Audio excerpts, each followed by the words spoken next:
Remember, don't everybody talk at once.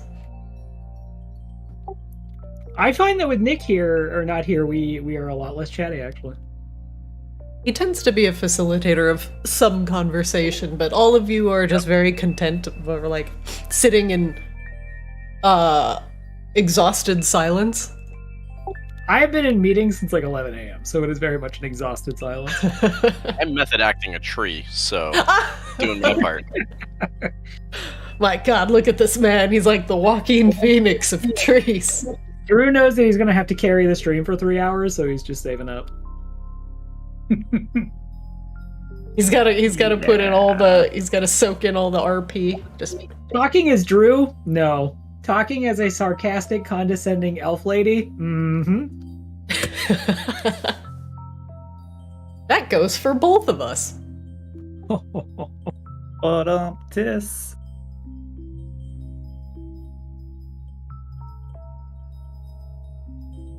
I will greatly miss Flix tonight. I think Flix will greatly miss tonight, unfortunately. I do need to grab a quick tissue. My nose is a bit sniffly, and I hope I'm not catching whatever yawn I had, but I seem to have avoided it for the most part. All I have to say is I hope Flix watches the VOD. I hope he does too. Just like I hope Tugum watched the last Kamos VOD. There's so much happened. All right, hold on. I gotta click next.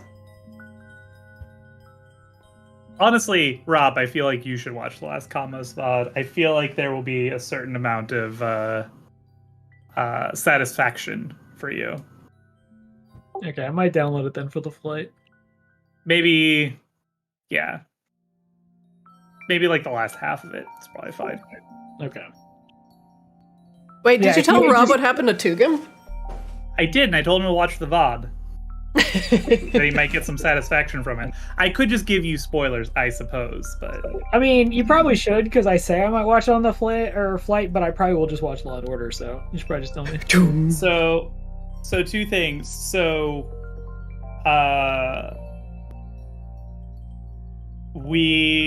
Azrael's been sitting on this like vial of poison forever that we looted from some random place. Actually, it may have been from like way back when Drian was still with the party.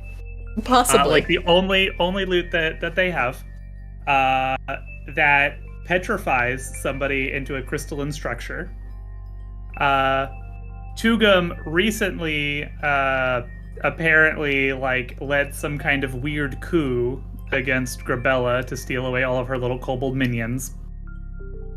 To try and gain favor with Six. Was this Charles Tugum or NPC Tugum? It was NPC Tugum, NPC. but like in character for Charles Tugum. Let's be fair. Yep. So yeah, to gain favor with his new draconic paramour, Six. Who you gave the dragon was not hope amused. to. Yeah. Six was pissed. Kozlo recently got a hat of disguise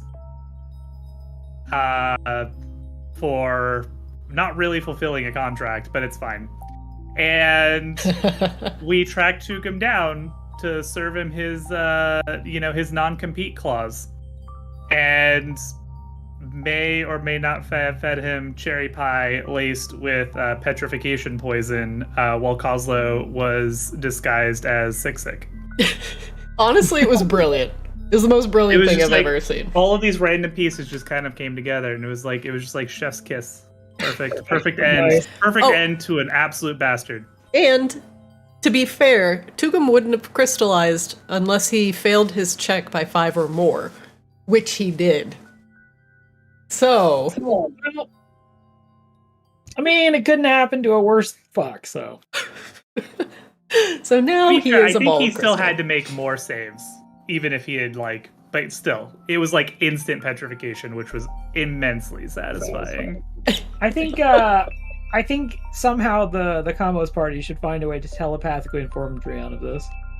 Well, so the idea is that he's going to go into Grabella's horde. He's going to be a centerpiece of Grabella's horde. You know, a giant crystalline life-size statue of a half-orc's got to be worth a lot. Of a half-orc eating, anything you want to put on that plate, because now it's interchangeable. True. My God.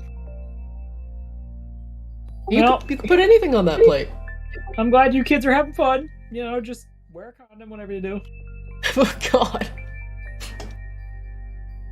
I'm excited for the inevitable reunion of Dreon just being like, what if this is fucking party that I left? Like, what happened here? They're like weirdly competent and shit. What happened? Yeah, And yet still just as incompetent as ever. I appreciate, like, sometimes when, like, a character splits from the party, they, like, had, like, at least, like, one really close homie, and so if they found each other, it'd be, like, kind of, like, a cool emotional moment. I do appreciate that if Dreon ran into those people again, it would literally be a what the fuck moment, just times 50, as, like, he looks at the people that he kind of doesn't hate, and then he's, like, sees Crystal Tugum, and then, like, sees Grabella and is like, what the fuck are you supposed to be? Honestly, what the fuck is Grabella supposed to be? No, nobody's quite sure, least of all Grabella. I'm not sure that she knows. As someone who used to watch combos, I definitely, as a viewer, never felt like I had a handle on what Grabella was supposed to be. I mean, I thought she was going to put Pea's essence in that brazier. I was like, oh, we are doing this. Okay. The dark urge. That was big. That was like, I think you came off a little too strong with the dark urge offer there, Christina. I'm going to be honest. Sometimes but then dark urge. I thought Grabella was almost going to go for it, and I was like, oh? You gotta throw it in there sometimes to, you know, test your character's moral guiding star. And whether that's be a dragon or don't be a dragon, I mean, who knows? Were those literally just the decision vectors, like be a dragon, not be a dragon? Sik was offering her services as a shaman to be able to utilize Grabella's cauldron in order to help her unlock her draconic abilities. But Sik needed something very hot in order to stoke her fires and needed the essence of a fire elemental. One that is currently trying to keep things from boiling over in Vakaris. And it would definitely highly complicate things if she killed this very particular fire elemental. I mean, I think she should have done it. I think Kamos needs that excitement factor. She absolutely, I mean, she is in the same room with said elemental right now. We could just totally, absolutely murder her. You should just egg her on in chat, just so they'd be like, kill Pay. No, I do it like a 5th grader. I'd be like, pussy, you won't do it, bitch. You ain't gonna do it. You ain't got do no you J. pussy? Pussy, you ain't gonna do it. You ain't got no J. God. At that point, she probably would do it, just in a blind fucking rage. Like Anakin Skywalker in the Obsidian Halls is killing all the students. Like, yes, the dark side! I would do that and then, like, leave. I would, like, give no, like... Afterwards, I would say nothing. I'd be like, okay, have fun. Wouldn't even go to the is this what you wanted? I'd be like, oh, I wasn't even paying attention. Sorry. God. Yeah. Alright, everybody. Let's see. Bonsai's back from AFK. Wait. What? Thing. Yeah. This game isn't made on Unity, right? No, thank God. Okay, good. I'm so sad. Poor, well, not poor Unity, poor Wait, developers who develop for Do we have Unity. the stream up? Do we have the stream up yet? We do. Okay, never mind. Charging for demos and, like, per download is absolutely ridiculous. Holy shit. Well, you know, I mean, it's from the guy who, he's just not a great guy. This is not a good decision. But anywho, no, we do not run on Unity. No, we run entirely on the power of your browser, hence all the, processing of images issues. Because your browser is not really good at processing a fuck ton of animations at the same time. I was going to say, the power or lack thereof of your browser is what we run on. Right. Thank God we had the clairvoyance not to allow people to install Arctis. That's all I'll say. That was always, it turns out, the play. We are built on a foundation of a single JPEG and a couple WebMs. Let's just pray that works. Hey, many fine media empires have been built off of JPEGs. That is true. Also corrupted ones like NFTs. Yeah, I mean, if you let me spend $80 per 6 pulls on Arctis to pull PNGs of Char, I would do it. Oh shit, here come the pixel variants of Char. But they all have to be like, lurid pixel variants of Char. We can do some Arctis trading cards.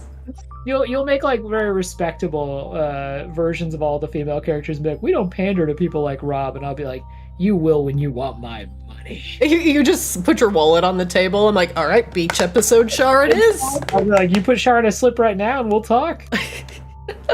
What do you mean? One cold night with Char skin? I got this. All right. Let's get in there. Let's see what happens. I'm glad Char is your like go-to Arctis dating sim character. Oh, she's horn and hoof mommy. Horn and hoof mommy. Yeah, I don't know. I just you got horns and hooves. Like, let's talk. Maybe a tail. Let's talk. Sounds like a disease. Oh, go fuck a tree. Well, you'd probably just reproduce. You'd probably reproduce with yourself. No. Remember, Dreon, that causes forest fires. Oh yeah, don't do that.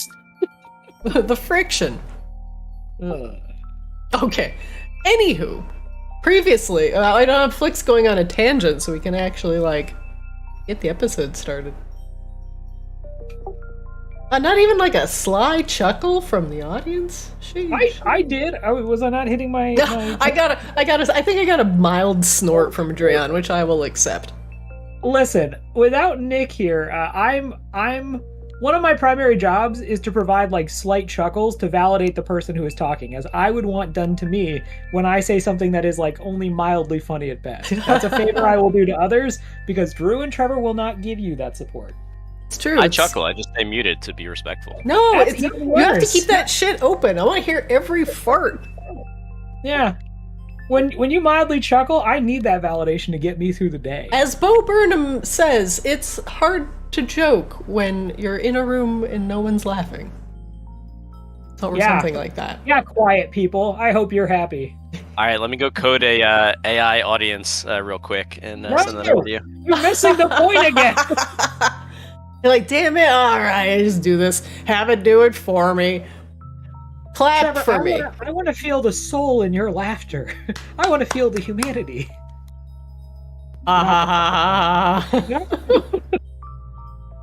Although it's like, if Arnold Schwarzenegger as the Terminator laughed, that would also be cool. There you go. I can feel the humanity in that right now. Alright. Previously on Arctis, you all are locked in a horrible fairy vault in Auralia called Bridge Vault. And aside from the various physical goods that you've found in the Bridge Vault, you've also found a curious woman who seems to have lost her memory and has no idea what's going on. Dressed in the uniforms of the guards of the Bridge Vault, she, as Rain may have figured out, did not seem to be one of them, and a strange rune was carved into her forehead with blood magic. The same runes that littered the Bridge Vault, dampening its protective wards, but also turning off some of the magical wards that kept some of the things inside the Bridge Vault at bay. Many of the patrons of the Bridge Vault had various wardens for their extremely valuable goods, and without the magical wards surrounding the Bridge Vault, it seems like everything inside went a little bit awry as random vault wardens and other things now roamed the halls when they should be only sequestered to a particular area of the vault. The unknown woman did not listen to you and remain upstairs, rather going down the elevator and immediately causing a ruckus with the Borean Shard Golem patrolling the halls. You also, utilizing one of the scrying eye rooms that allowed you a glimpse into the other areas of the bridge vault, Rain managed to find the remaining runes that were, I don't know why I said runes so high. The runes! The remaining runes that powered the wards of the bridge vault. And you were able to eliminate them without much problem. You encountered some fearsome horses that pulled the magical fairy carriages into the vault. Guardian and steed alike, you avoided confrontation with them with some, carefully given foodstuffs. Sausages from the bag to the starving horses in the vault. Aside from that, you managed to make your way, around a smelly office area, and managed to enter a central room where a beholder and a rotund cat were the only survivors. The beholder was just as shocked to see the party as you were to see it, but quickly Dreon was able to put it down before it was able to use its eye beams on the party, to much effect. A well-placed disintegrate to the butt also helped. Now, with the last rune eliminated, the wards around the bridge vault seemed to be slowly restabilizing. But now, what does that mean for the curious woman that you found as the only survivor of the bridge vault? And what did that mean for, well, getting out of the bridge vault itself? Let's begin, once again, in the main floor of the bridge vault. The beholder has been slain, and the cat is safe. Flix has made sure to take the fat boy to a safe place so the cat would be happy and unharmed. The Flix will not be joining us tonight. So Flix will be happy and unharmed? So Flix will be, Flix and the cat will be happy and unharmed.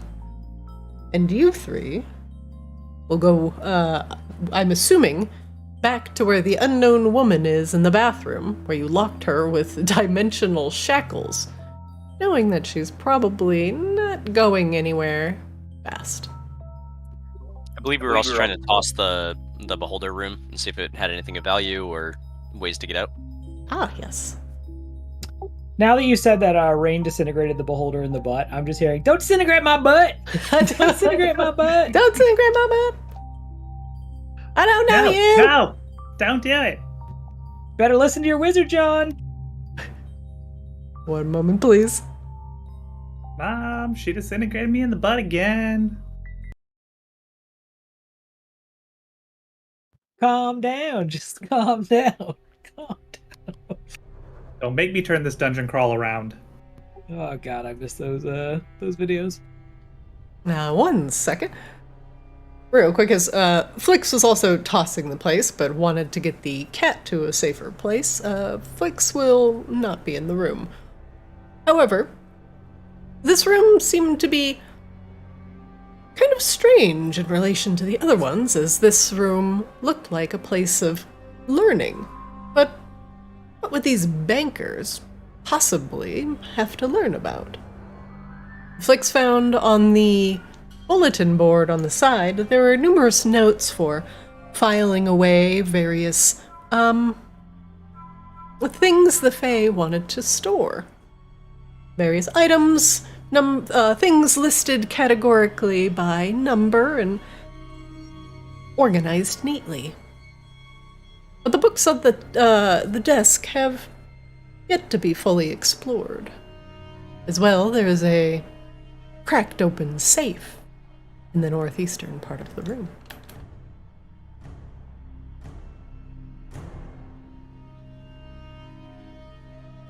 What do you do? Are we tossing the place then? Is that what was suggested? Yeah, are we looking for keys or runes or what is it, Rain? Excuse me? What are we looking for? Ooh. At this point, we've dealt with all the runes, so now we're looking for a way out, but I suggest we not tarry too long. our guest might find a way to free herself.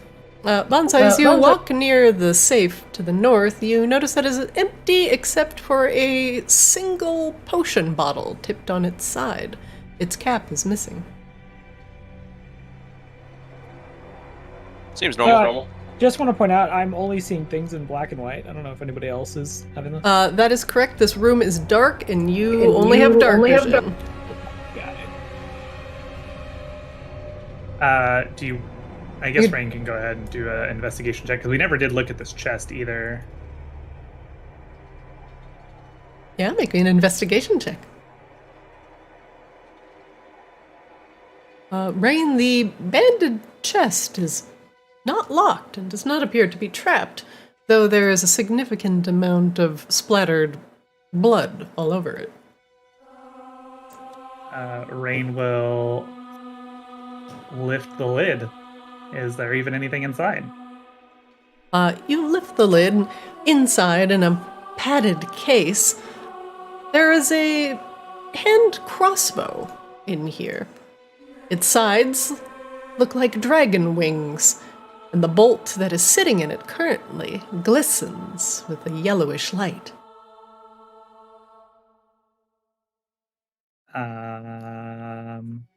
Well, this all looks like Flick's nonsense, but we'll give it to him.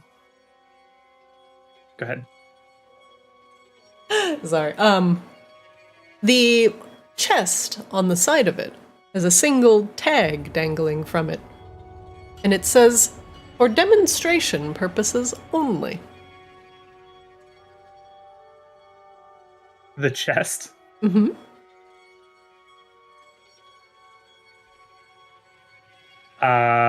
Okay. Drion, what are you up to? Drion is walking over to investigate the chest. Rain is pulling out a hand crossbow and looking at it curiously. Here, Drion, why don't you touch these rubies? See if they resonate with you. There's two in the chest. If you want to roll. I feel like we touch a lot of gemstones around here. It's not a normal behavior. Well, it's a normal behavior in Arctis, apparently. I don't see any gems. Oh, okay, never mind. Yep, I see them. A single ruby glistens underneath the padding holding the crossbow. Drion, yep, there we go. Roll me again. I want to give you first dibs since you didn't get one last time. Drion, this ruby resonates with you. How would that feel to Drion? This What one would he notice? is a hot, fiery one, stokes your rage, and brings out some of the residual anger you have of what you've left behind in Feronia.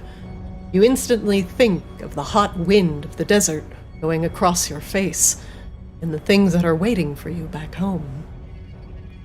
Drion stares at the ruby for a second, and his face tightens, and then he looks up. Now this did something.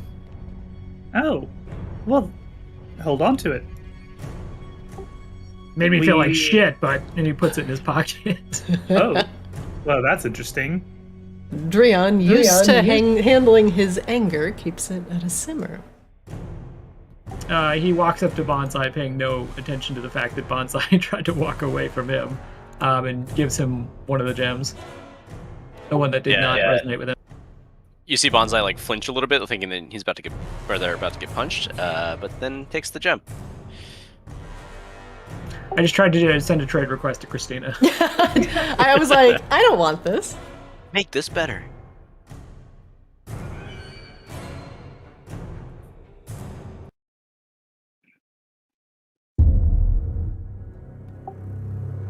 Accepted. Bonsai, this does not resonate with you. Looks kind of like just a regular piece of rock. I don't know why mortals care so much about the shiny rocks. Rain, would you like to hold this? Just had a gem resonate with you, Bonsai. You understand what's happening here. I don't know why this is news every single time. It was a very different shiny rock. All right. I'll just touch it. Rain, this resonates with you. Okay, fine. Hand it over. Trying to do that. The tsundere realizes that she wants the rock. Oh, yeah. No, I'll take that one. Like, I was trying to spare us going through everybody trades it awkwardly Yep. for 10 minutes. I think it's fine if one person picks it up, but you have to choose what order you want to roll your D100s in. So you Right, could say, that's like, what you pass it around, and then, like, Drian does it first, and then you can just trade the end product. Yeah. This That's is- what I was going for. Yeah. This is still good, like tutorial practice for trading stuff from inventory to inventory, but we could be better at it. For sure. And, like, you know, I can make Flix do it, like, 40 times, but he's going to ask me how to do it next session. Yeah. It also would have taken 40 minutes to trade that druid. Listen, I did an optimization pass today. I'm just glad everything is, like, not broken. That seems Right, working right. so far. Do we feel good then? Shall we return to our intruder and see if we can get some more information from her? Actually, wouldn't mind a breather if you can spare maybe an hour. Could we get back to her and then take a breather? I just don't want her to wander off now that she may have her memories back and... You know Yeah, what sure. I mean. That's fine. All right. Bonsai nods in agreement and goes to the door to Did listen we to what did we the- intentionally not take the crossbow? I picked it up. I have it. It just... Okay. Whatever the top thing is, that continues to be the icon on the ground. There's still, there's still paper and a vial in it, but if you're done looting it, I'll just make it go away. Boop. I mean, does anybody want paper or vials? Miles are Feel- probably magic. Flex point. He can open the chest when he's back. Bonsai, make me a perception check. Remember the Guardian is walding around out there. Oh, Arctis, please let me know if there's something on the other side of this door.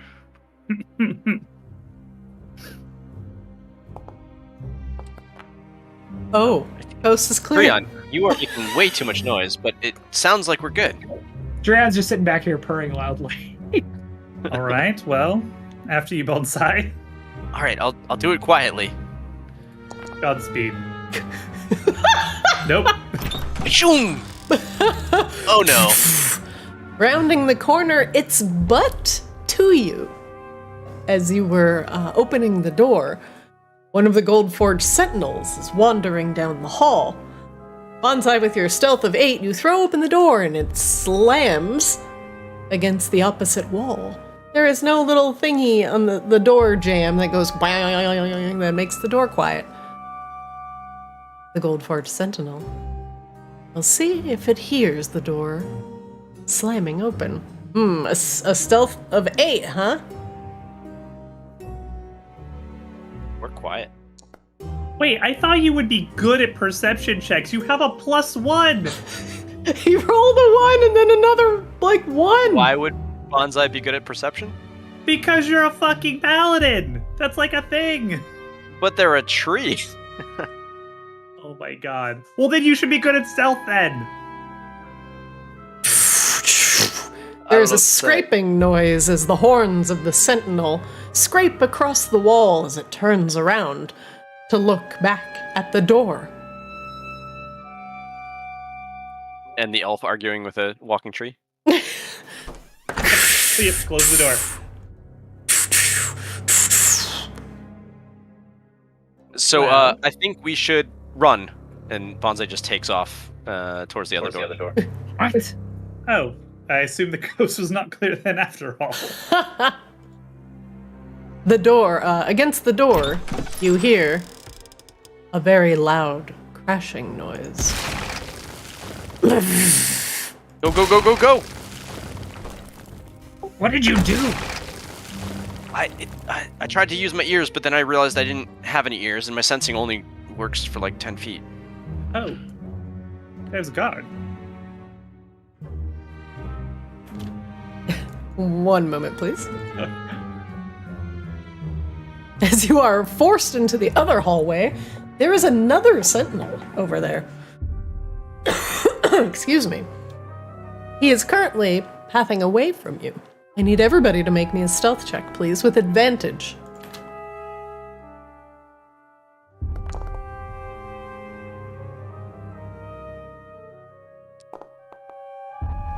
Okay. One moment, please.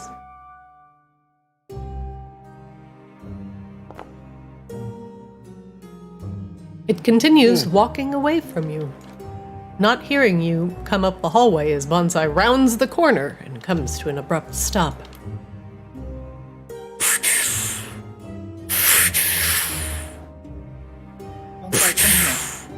There's another one. Dreon presses himself against the pillar.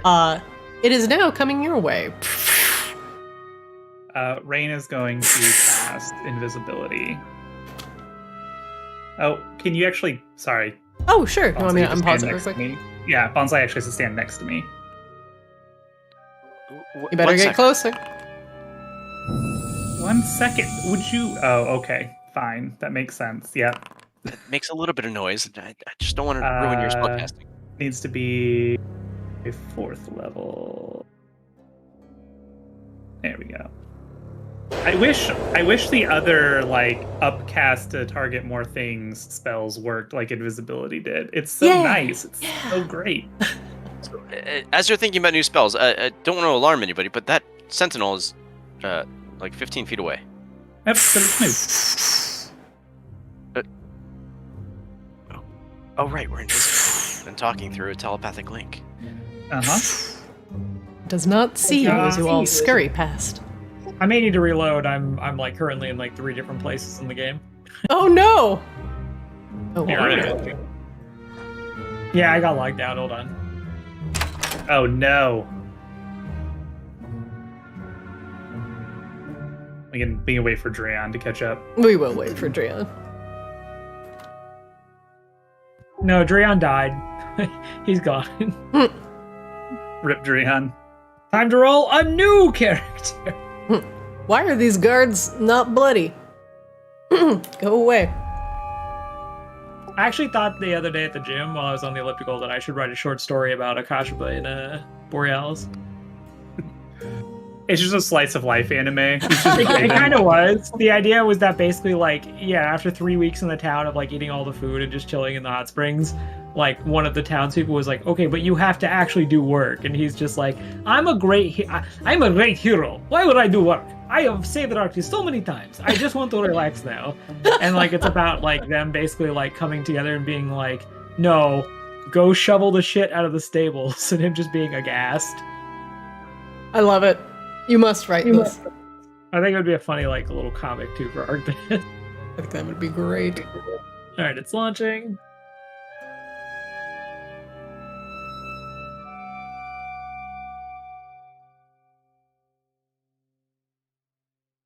Basically, the idea that he thinks he's going to be like treated like a hero and not have to deal with like vampires and shit.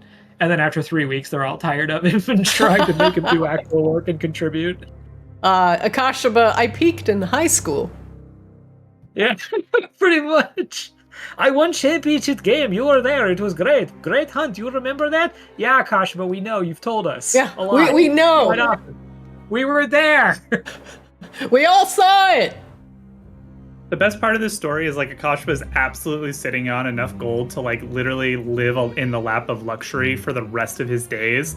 But because he's in Borealis, where everybody's just been giving him shit for free, he probably has no concept of the value of money. He only knows how to exchange services. So he just gives it away by the fistful.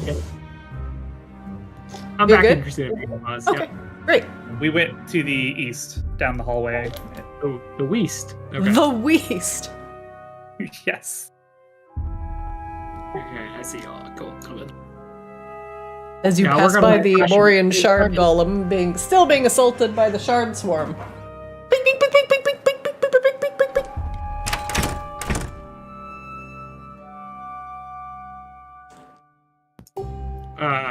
Rain, you feel something bump into the back of you briefly. All right. One moment. Going to check on our guest. She is still there, tied, with interdimensional shackles to the toilet. Her back is to you. And she is quiet and does not look up as you enter the room.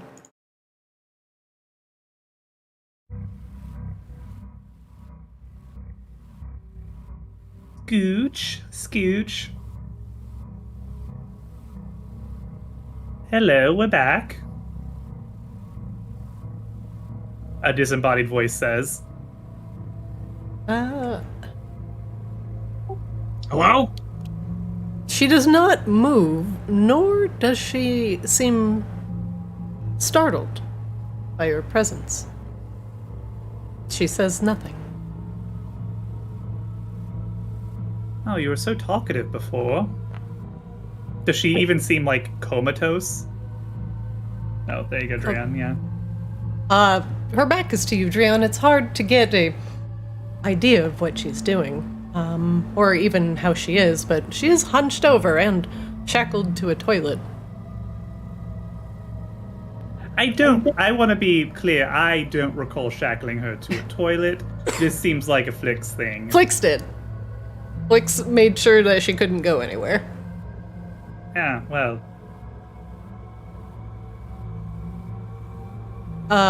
After a very awkward silence, she gives the shackles a tug, and it makes a clang on the back of the porcelain of the toilet.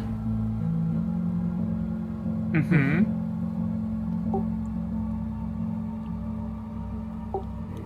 Dreon kind of walks around, investigates. He's gonna like go and try to actually like get a good look at her face this time. He's gonna do an investigation check.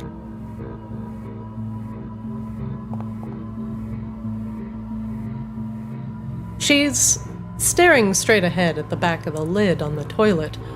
Her jaw is visibly clenched, and her gaze is intense, cold, very different from the clueless woman that you saw before that was confused in the top part of the bridge vault. Over the telepathic link. Yeah, this seems like some kind of arcane fuckery. Well, she did inscribe a blood rune into her own forehead, so it's sort of to be expected. Yeah, but why wasn't it a problem earlier? Oh, because all the blood runes were causing her to be dissociated. Ah, got it, right. Blood runes doing stuff. Yep. So she's back to herself, or some capacity of herself, presumably. Well, she's not talking. Do we think this is a curse or magic or her just being annoying? Again, self-inflicted, Bonsai. Well, But- you can get a curse that forces you to do self-affliction. No? I suppose, but it doesn't necessarily bequeath one the knowledge of how to inscribe blood runes. Finally, after a long moment, she speaks. And her tone is much more confident and more full of authority. Are we ready to go? Potentially, yes. Tabby, please. Where would we go? She looks up at Rain.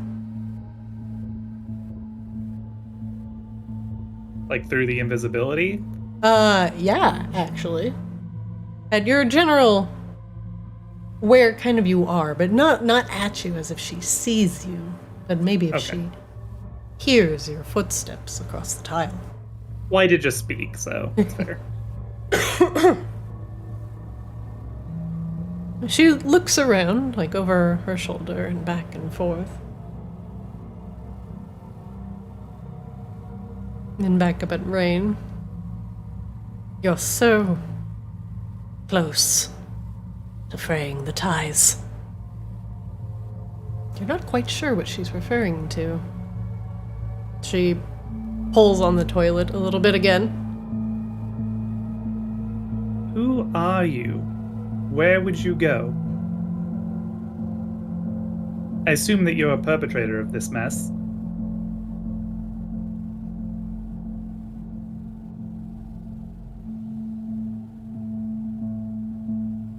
Where would we go? But you already know where we're going. Why? To the court of butterflies, of course.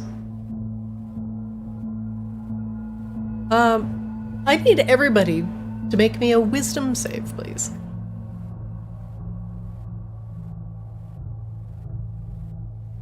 Save or check? Save, please. Reminder, everybody has advantage if it's anything like a charm or a fear effect. You also have a close to range. +5 being close to Bonsai. For a moment, your minds begin to swim as you feel slightly disjointed. Even invoking the name of the Court of Butterflies has caused some sort of psychic backlash to happen, but you all manage to keep your feet and your sanity intact, though something pulls at the edge of your knowledge. The unknown woman, her face begins to change slightly, shifting into faces of unknown, orange-skinned elves. And even your party members, their invisibility starts to wane and flicker, but they flicker in forms that are not theirs. The woman looks up as her face continues to shift and change.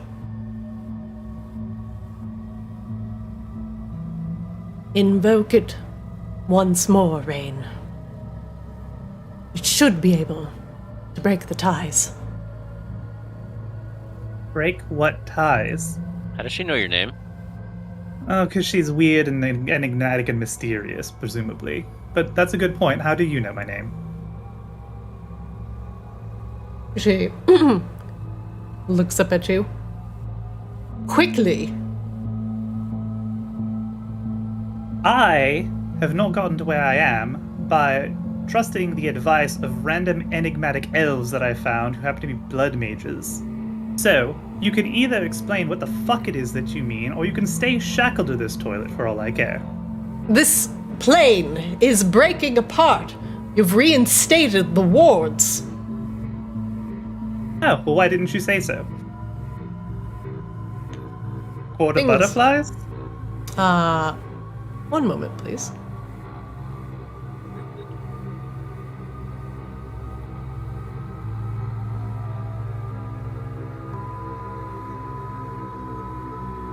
Is anybody else getting a dead dial tone? Yeah. That was great. We Silent Hill, though. Yeah.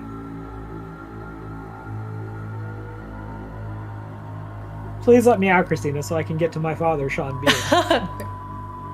Oh, what the Oh fuck? no! So now actually we all get sucked into Arctis through our computers. Drian loudly yells, "What the fuck?" As the plane breaks apart and your sanity begins to reattach itself to its proper place, Rain, you feel yourself once again shunted across the astral ley lines, you and your friends in tow. When your vision goes black and you open your eyes, you find yourself in a splendid fairy court, suffused with sun so bright, causes you to squint. A strong and stark contrast to the darkness of the bridge vault. The emblem of a butterfly lies emblazoned on the floor under you, as well as a thrumming arcane rune. You are currently encapsulated in a magical dome, and it rotates slowly around your party. And at the center of this dome is your elven companion. 4 curious figures surround the portal, their hands raised in unison, clearly powering or conjuring it in some form. To the north, a plethora of sun elves sit languidly around a central butterfly-shaped throne, where a resplendent fairy king sits, hands folded neatly in front of him, and an amused smile across his face. He claps politely as everyone appears, and in turn, the rest of the room is filled with applause.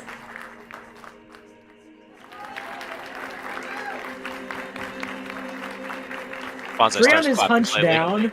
Drian is like hunched down, like looking from fucking side to side. I don't think anybody can see him. Are we still all invisible, Christina?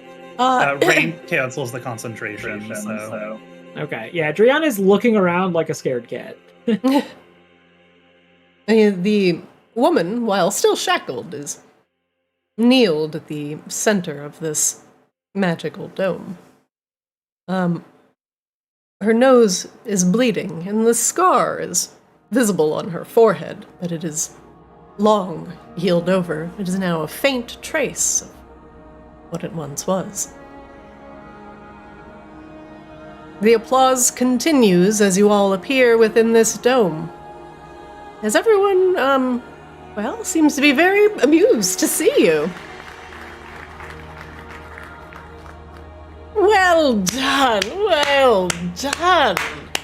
Mercurius, the Lord of Mirth, smiling and clapping, laughs with glee as you all appear in the butterfly-shaped dome. Ah, I was not expecting that twist. Can you even imagine something as wonderful as this happening? Wonderful, fantastic. You all did a wonderful job.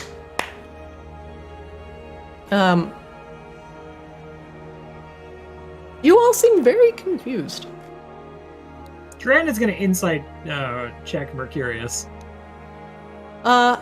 Mercurius is delighted to see you all, and genuinely thrilled to see something new and exciting pop up within his court.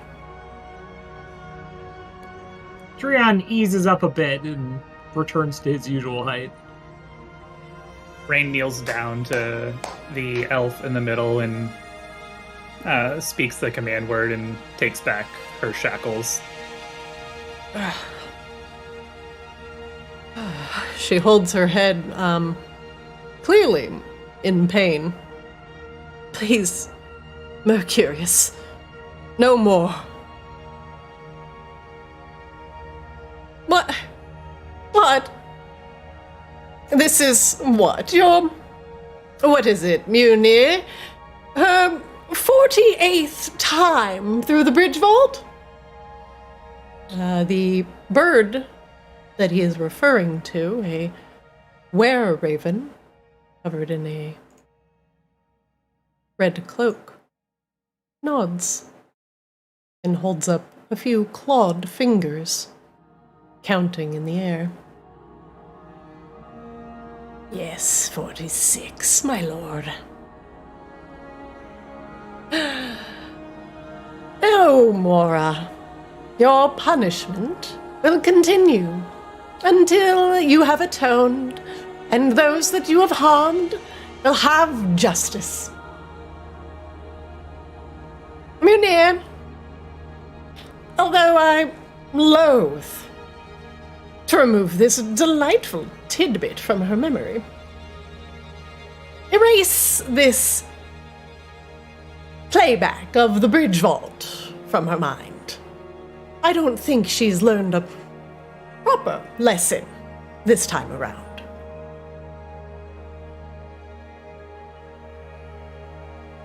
Christina? Yeah. Do I get a sense now, seeing Mora here amidst all of these, that she is not some kind of Seelie Fae? Because she does not seem the same vibe as these fuckers. She is not a sea leaf. Mora is dressed in very, well, kind of Flix-looking leathers. She has a very dark and roguish look about her.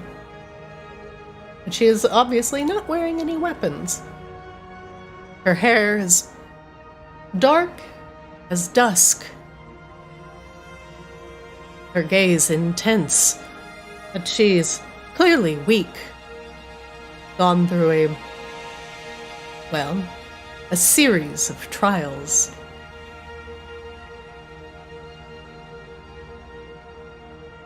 She slumps to the floor. Over the telepathic link, Drion asks, "This is where we wanted to be, right?" Yes, more or less. Mercurius, is it? Raid shouts out. Mercurius quirks an eyebrow. That's Lord of Mirth. Mercurius, to you.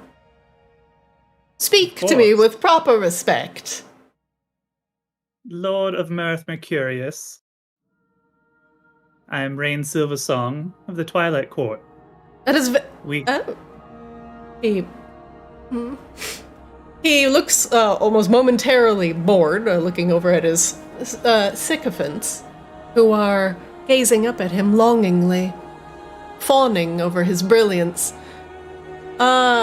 He seems distracted, Rain.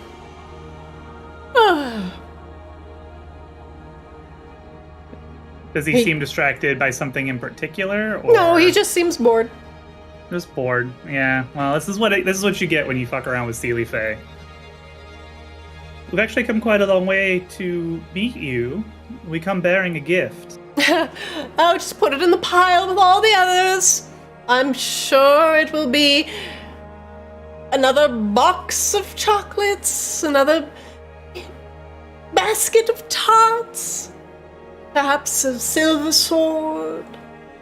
Go on, put it in the pile to curry my favor. Yes, yes. Twilight Court, you said? And, I dare say I've not had someone co-opt my precious ley lines in such a manner in quite some time. Sorry, what was that last bit? He said, I haven't met someone who was able to co-opt my ley lines in quite some time. Well, that would actually have been Bonsai's doing. The last of the Arborians. Bonsai gives a little wave. For a moment, Mercurius is stunned and looks over at Bonsai and looks at him up and down. It wouldn't be the first time someone has pranced into my court claiming that they were something that they are clearly not. The Arborians are long gone. Oh, sad day for the Arborians. Truly, their sacrifice will be remembered. It was not successful, though, Lord. So we are actually here to try and make a trade. A trade? I do not dabble in such paltry triflings. They tend to bore me. Oh, we have many records that prove that you do. So are you a liar? He frowns. You dare waltz in here claiming you're an Arborian and wanting to make a trade with the great Lord Mercurius to gain one of my delightful and amusing baubles. And you call me a liar? I say... I'm not calling you anything, I'm just asking. You're the one in the bubble. It is you that is without the bubble. He laughs. Why don't we start a little bit? Instead of asking for trades, why don't we exchange something much more valuable? What about information. Like, how the hell you interrupted my justice? I already explained that to you. Bonsai is the last of the Arborians. The Arborian ley line has long been used to power my bridge vault. So it Until stands to reason that only an Arborian would be able to co-opt it so, yes? he is quiet for a moment, thinking it over. It is true I have not had this happen since the fall of the Arborians, but they served their purpose and their sacrifice. Again, may they all rest in peace. You hear a soft hissing from the, were-raven near you, Rain. But alas, their ebbing, flowing energies have been put to good use, mind you, until a certain someone decided to infiltrate my vault. Mora? She is, like, barely conscious. Not up for chatting, I see. Why don't you give her a little nudge before we send her off on her next venture? I think she's fine where she is for the moment. She did quite a lot of work, honestly.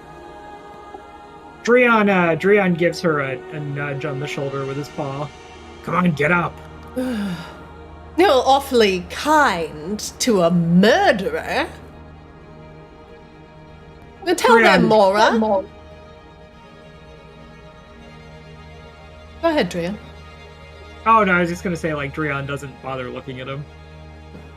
Go on, tell them, Mora. Tell them the tale of your infiltration of the bridge vault, your utilization of blood magics, and your failure that caused the lives of so many.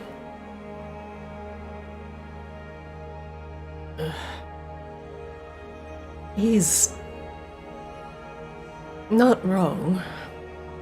Mora, like, slowly gets to her feet. I did lead the expedition to infiltrating the bridge vault. It was not a simple plunder. You have to understand the nature of the bridge vault, what it contains, what they've contained inside it. Mercurius wrinkles his nose. Forget about the trinkets of the past. They're merely just things, and they bring me great delight. She looks up at him. They're not yours, and you know it. And she looks up at Rain. But are they yours, my lord? They are now. He chuckles slightly as he indulges in some of the gratification of the sun elves around him. Mora looks up at Rain and speaks quickly and with hushed tones.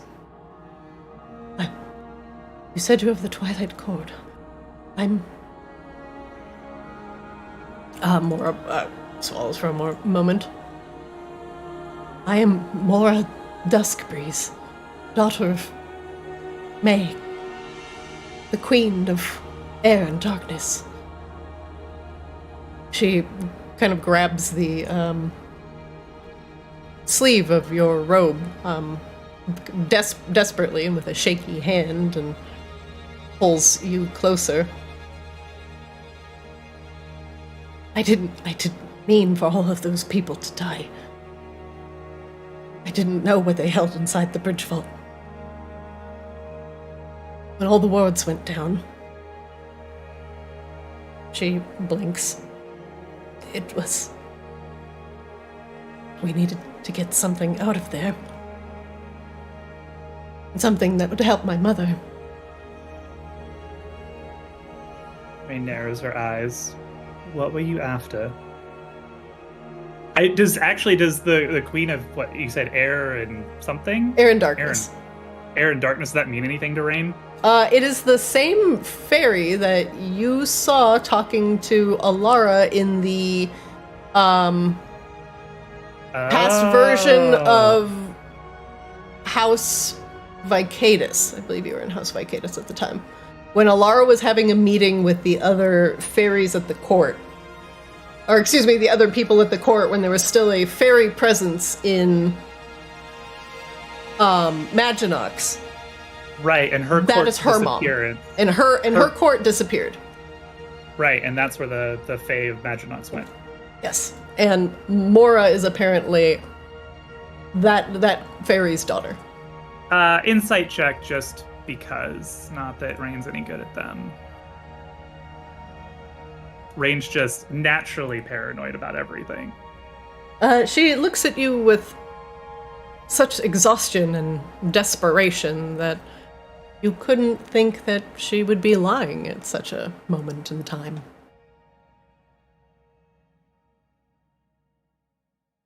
The Twilight Court. I've heard of you. You're from the south. Why are you here? That's a much longer story, one that I'm afraid we don't have time for right at this particular juncture. Mercurius is momentarily busy, getting compliments from the sun elves around him. You did wonderfully, Lord Mercurius. An excellent trial.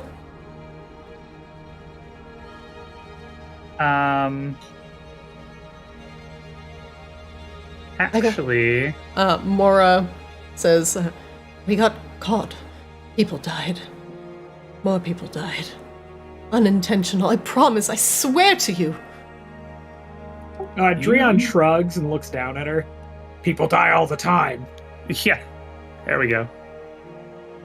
When we used our magic to lower the wards on the bridge vault, we didn't know that the Sun Elves and the Fae of Auralia were also using the bridge vault's magical energies to trap beings, utilizing some of their magical mirrors that they claim to be for rehabilitation. They use it for cruel amusement or punishment. Mora looks up at Rain. They've caused me to relive the failure of the bridge vault without my memories multiple times, punishing me, wanting me to break. I refuse. I repeat again.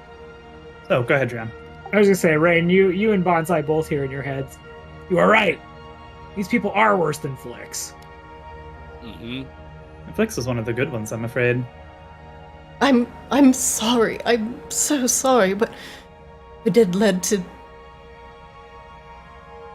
the bankers. God, the bankers.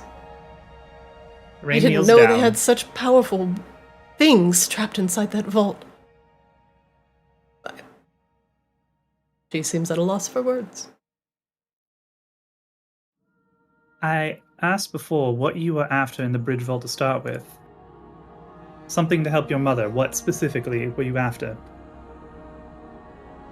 She looks up at Mercurius. There's a black diamond somewhere in that vault. Something that holds a part of my mother's magic within it. She looks up at Lord Mercurius.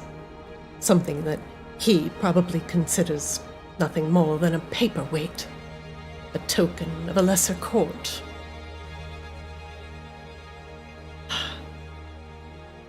Do you know where it is? She shakes her head. Our last bit of intel was that it was locked inside the bridge vault. But we didn't know that the day before they had made a significant withdrawal within the courts. They must have taken it out. They must have. But if they knew, why didn't they save all those people? He looks up at Rain. Because they don't care about the lives of others. The Seelie Fae have never cared about the lives of others they think are less than them. Frankly, neither have the Unseelie, but at least we don't kid ourselves about it. We're honest, in some ways. But it doesn't matter. We were also after something that, well, was in the bridge vault apparently, although that was not our destination. It was also similarly withdrawn. And that is what we're here to recover. She looks up at Rain and nods in understanding. My Lord Mercurius. I forgot you were there. Hello! I come on behalf of Aris of Maginox and Alara Lunesti of Maginox. He quirks an eyebrow. A bold claim, messenger. Go on. Nope, that's not the button I meant to click. There we go.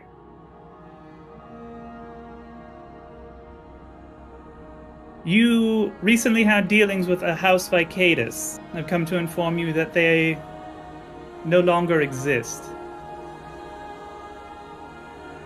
Oh dear! How dreadful. What happened? Do tell. I destroyed them. With what? He seems very keen on hearing anything you would like to tell him. With my companions here. Oh, these ones? He looks over. And as it turns out, quite a bit of light. Vampires don't seem to like that too much. How amusing. You brought the light of Aralia into Maginox. I'm sure they were pleased. It was rather amusing, but not as amusing as a certain document that we found listing details of a trade between one mercurial lord and a vampire house of Maginox. He claps his hands. Oh, yes, I do believe we've traded some glorious dragon hide for one procured ancient elven moonblade. Yes. Unfortunately, it was not Victoria's moonblade to trade away. I'm here to rectify that and return it to its proper owner. Oh, they do say these blades tend to have a legend to them. And you're here, elf.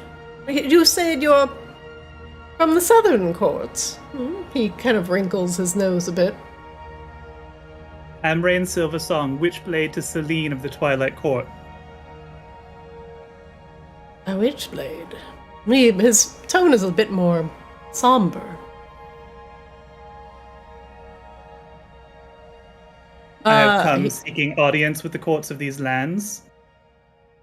And we have an arrangement with the new leadership of Maginox. He nods and gestures to the enchanters, Munir and the other wizened fairy, who you recognize from the hunt, by the way. Both Kylandris and Hala you recognize for being there for the hunt. They were two of the fairies who were helping move the mirrors around. They gave us our passports. He did.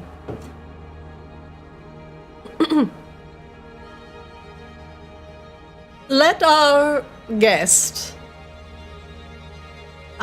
be welcomed with at least the proper respects. He makes a gesture with his hand at the enchanters, and their chanting slows. And the barrier around you shimmers away, leaving only the sigil on the ground underneath your feet. Tell me, Mora, did you feel changed after this venture? Did you feel repentant? Did you feel like you came out a better person? A beautiful butterfly after learning your lesson? Mora just kind of tries to get to her feet and leans on Drion slightly. Drion props her up. She's very shaky, but gets to her feet and just proudly lifts her chin to Mercurius as best as she can.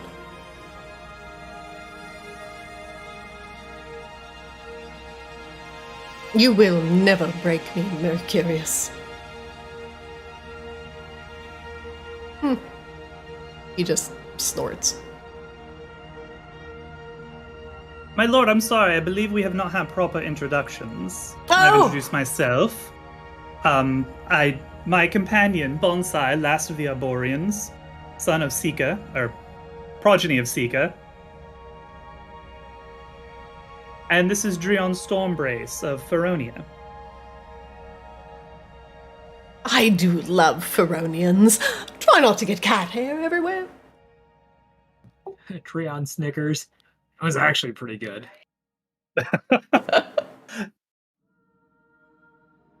Welcome. Like I said, welcome to the Court of Butterflies.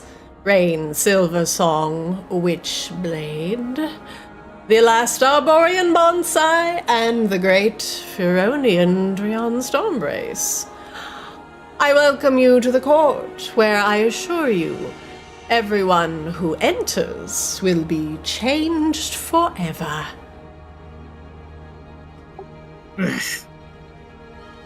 Yes, of that I have no doubt. Like I said, we came to rectify this unfortunate trade dispute, and we came bearing you a gift. Rain gestures to Bonsai. Bonsai respectfully pulls out the branch. A gift, yes. I'll note I'm not particularly interested in adventurers' baubles at this time. Oh, I believe you would be very interested in this. It is a branch from Sika the World Tree herself. Bequeathed unto Bonsai to bequeath unto you. After we helped restore some purity to her grove, and Rain shoots a dark look back at the Munir raven fucker back there. Munir is staring daggers at you as you say that. And you feel a thrum of psychic energy emanating from the buzzard.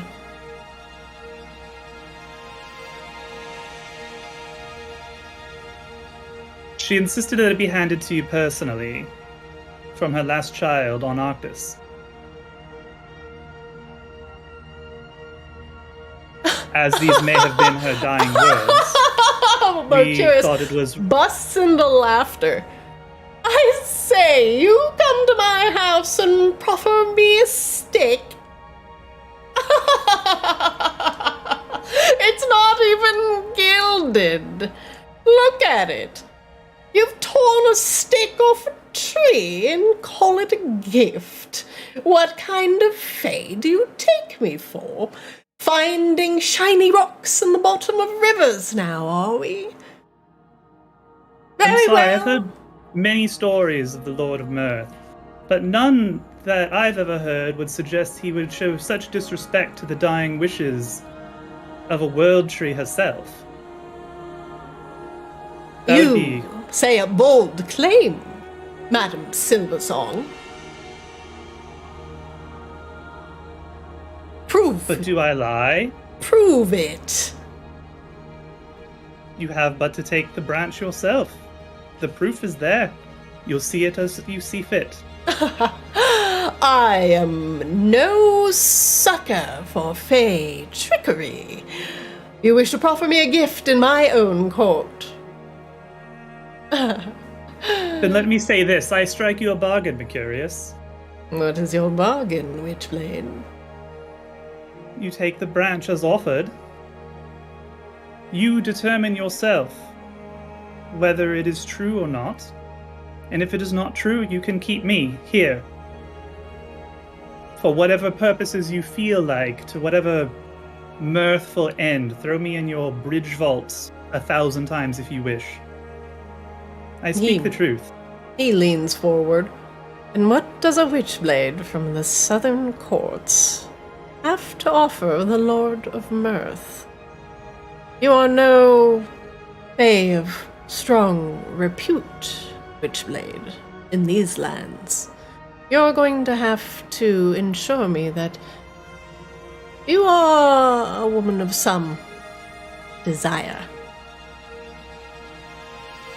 He leans back in his chair. What use are you, Silversong? When I could have Mora here. Ran through the bridge vault another 100 times to atone for her sins.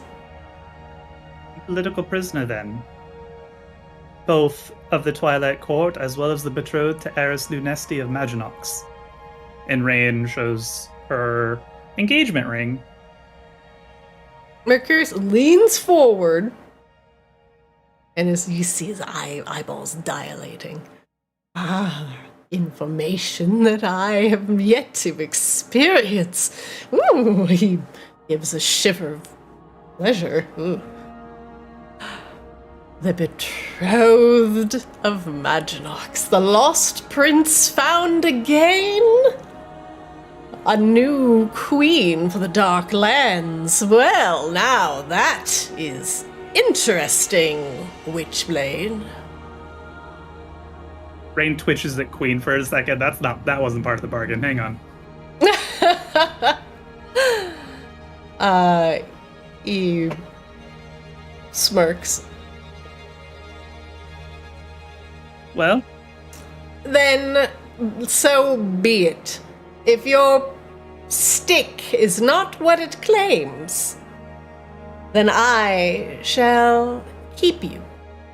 And your betrothed will not have his queen. Rain raises a finger to clarify that last point again, but not worth it in this particular moment. Well, Bonsai? I trust you, Rain, in your decision. Oh, So Bonsai I'm steps trusting the hell out of you, so... I hope you didn't lose the stick. I hope that's the real stick. What's a stick? You can grow more. Drian, make me a perception check. Okay. One sec.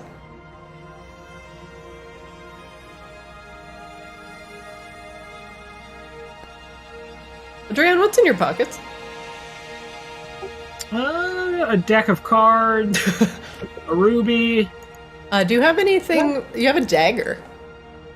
I have. Let's see. I have an assortment of glaives. I'm like unlimited blade works over here. Okay, she's not going to pickpocket a glaive. Yeah. I have a. Yeah. So basically anything. I have a net. A net. A net, crossbow. In terms of just like things in my pockets, it'd be like a playing card set and a water skin. I have a hammer, a crowbar, a piton, rope, a tinderbox, and some gems. You wouldn't download a glaive. You wouldn't download apparently, a crowbar. apparently I would. I have glaive +1, and glaive +3. I am the bone of my glaives. Although you don't feel it initially, you feel a slender hand poke you on purpose at the back of your pockets underneath some of the folds of your robes, and she whispers, very quietly and very quickly into your ear. Are you armed? She asks, are you armed?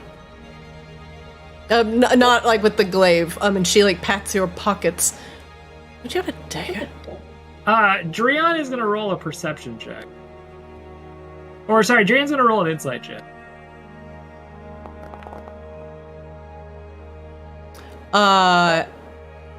She's not interested in stabbing you, but you can tell by the cold gaze, she's like kind of leaning off to the side. She can't look over your shoulder, you're taller than her. She looks off to the side, but she's looking over at Munir. She is unarmed, but she's looking for a weapon on you, now that the barrier is down to arm herself with. But she does not find anything on you, except she like pulls playing cards out of your pocket. The fuck is this? Drian like moves in a little bit closer and whispers back, "Love to help, but I'm kind of on a job here." Yeah, but I want to shank that. I want to shank that fucking bird so bad. Drian discreetly kind of like takes like a side look, like he hasn't been investigating the bird much, and he kind of goes, "Yeah, I could get that." I see an opening. I'm taking it. I hope you have my back. I absolutely do not. Godspeed. She snorts. She has some playing cards in her hand. She opens them and looks at them. They're actually playing cards. She sighs. It wasn't even like fucking cigarettes or like drugs or anything. She's like, oh, a box of playing cards. Oh, they must hide something. The Feronian must have some dank Feronian stank in here. Nope, literally cards. We put all the money into the +3 glaive. Sorry, babe.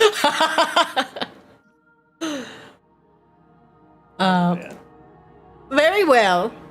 Drian says over the telepathic link, I think this one's about to make a move on the bird. She's still unarmed, so she's gonna attack him with some playing cards.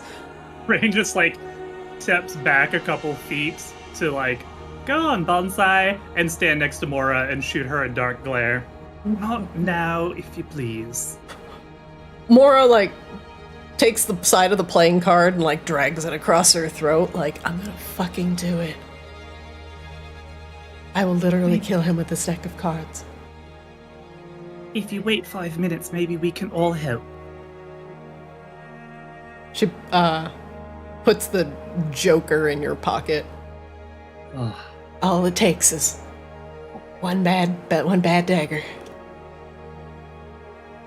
Now, Rain doesn't have a dagger, so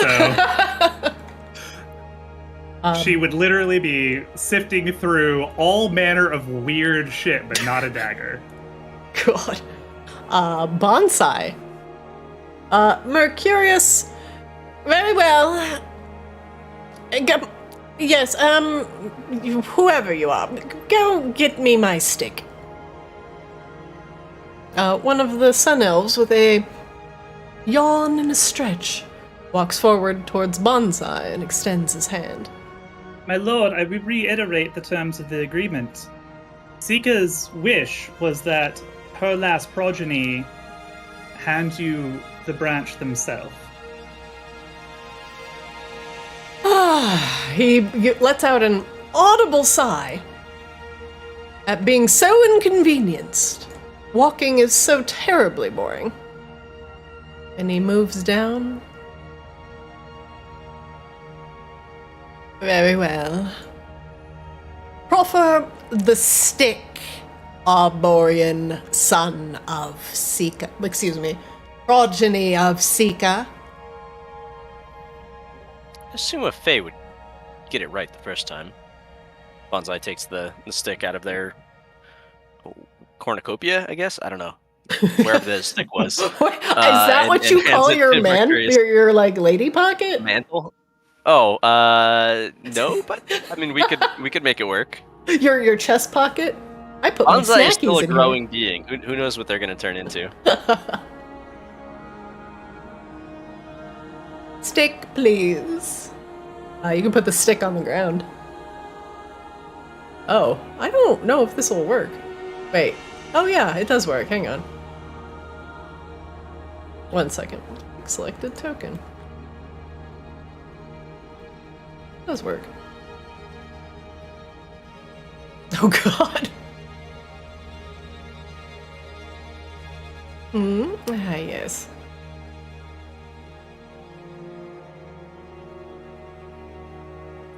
And momentarily, Bonsai treats Mercurius like an ally.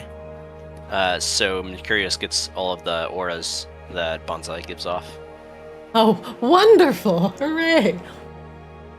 Mercurius, looking slightly bored and distasteful, glances down at the stick.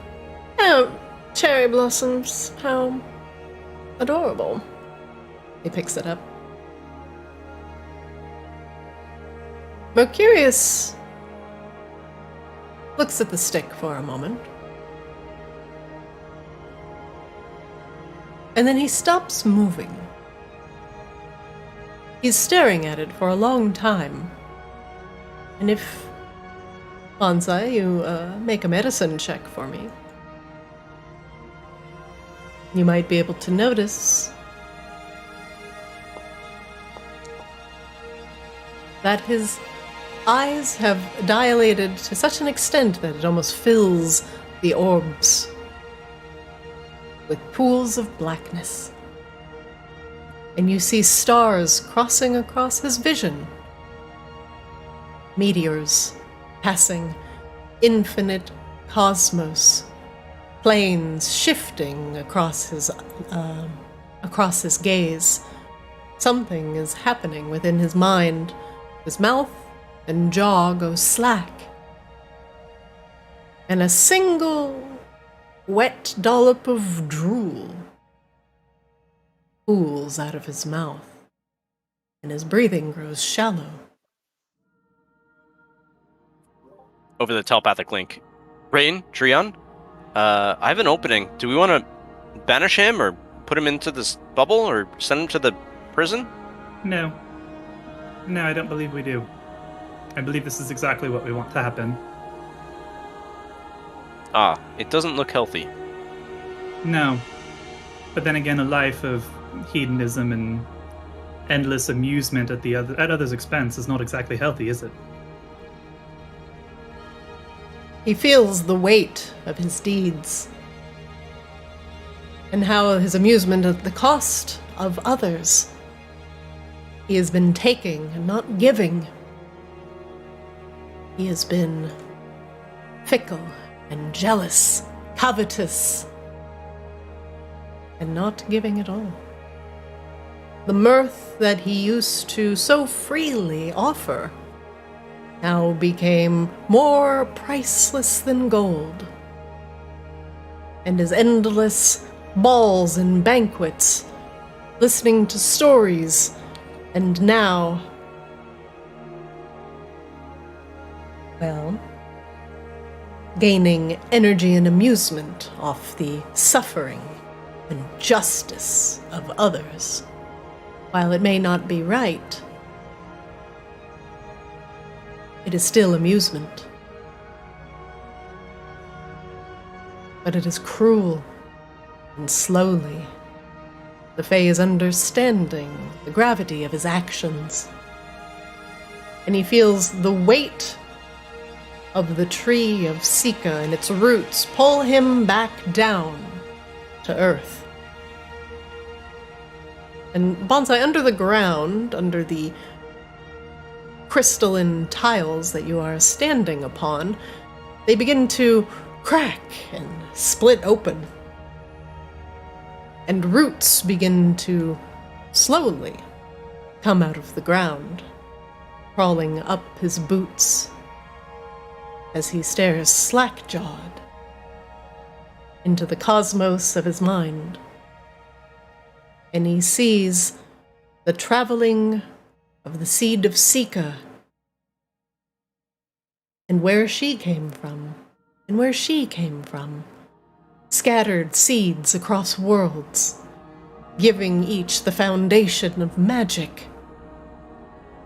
Each offering a different story to tell.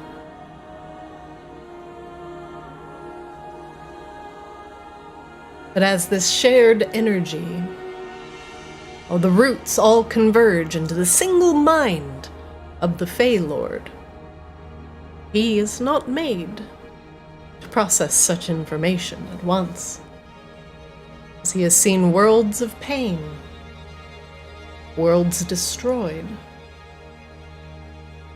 and worlds that persist just like this one. But this does not offer him hedonistic pleasure, seeing such wanton cosmic destruction.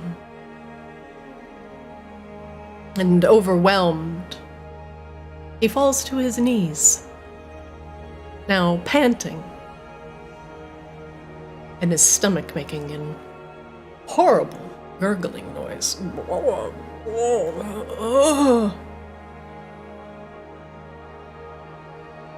Mora looks at Rain. What did you give him? Exactly what I said I would.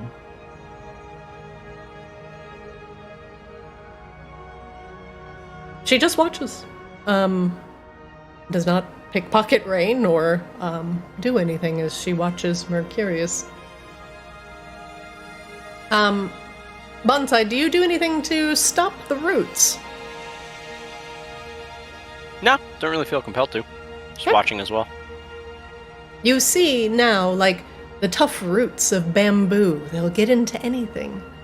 They begin to pierce the cracks between his robes, his fanciful golden boots, and you hear the metal creaking as the roots push their way through. And soon, the ground around Mercurius, you can see the blood seeping from his boots and pooling underneath him. The roots, now suffused with the blood, grow at a more rapid pace. Mercurius seems unable to counteract the roots crawling up his legs, and slowly you see them entering his flesh and replacing what you might think of as veins.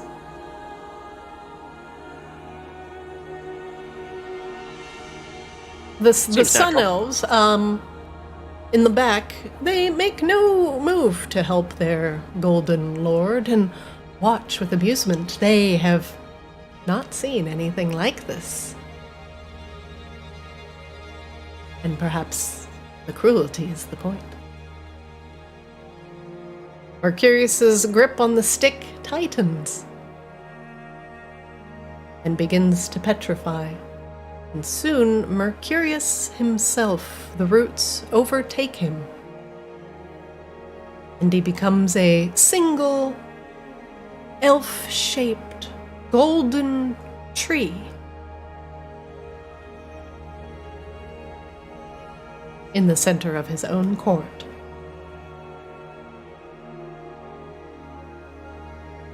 Ugh, magic. Actually, I'm gonna make him petrified. Magic and life are intertwined, Jian. This is, I think, natural. Spare me. Perhaps a fitting end for the Lord of Mirth, as now he will have to be the healer of the lands that he thought were once here to serve him. Drian looks surprisingly not interested for what a spectacle just occurred and says over the telepathic link, "Alright, so this was part of the plan. What comes next?" Now we find the Moonblade and steal it. No. We don't have to steal it, I don't think.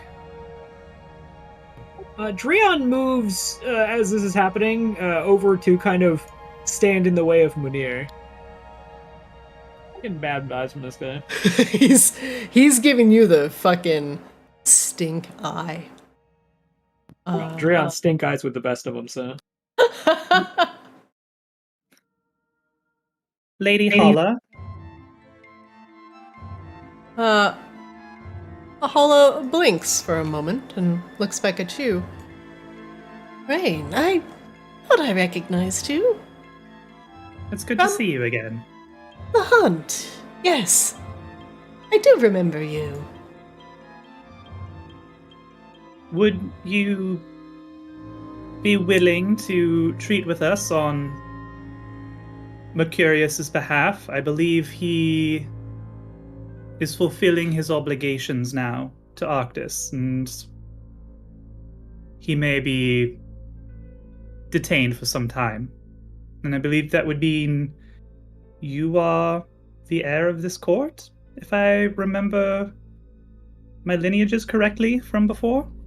She smirks and takes a cautious step up to the throne and sits down on it. Oh, this is highly uncomfortable. I'm not as unreasonable as Mercurius. Rain, my friend, why have you blessed the court of butterflies with your presence? Well, my statement stands. Everything I said to Mercurius was true. We are here on behalf of Maginox. There was a family heirloom that was unjustly stolen and traded away, that I'm given to believe resides within this court. The Moonblade of the Lunesti house. We would see that return to its rightful heir and owner. She nods.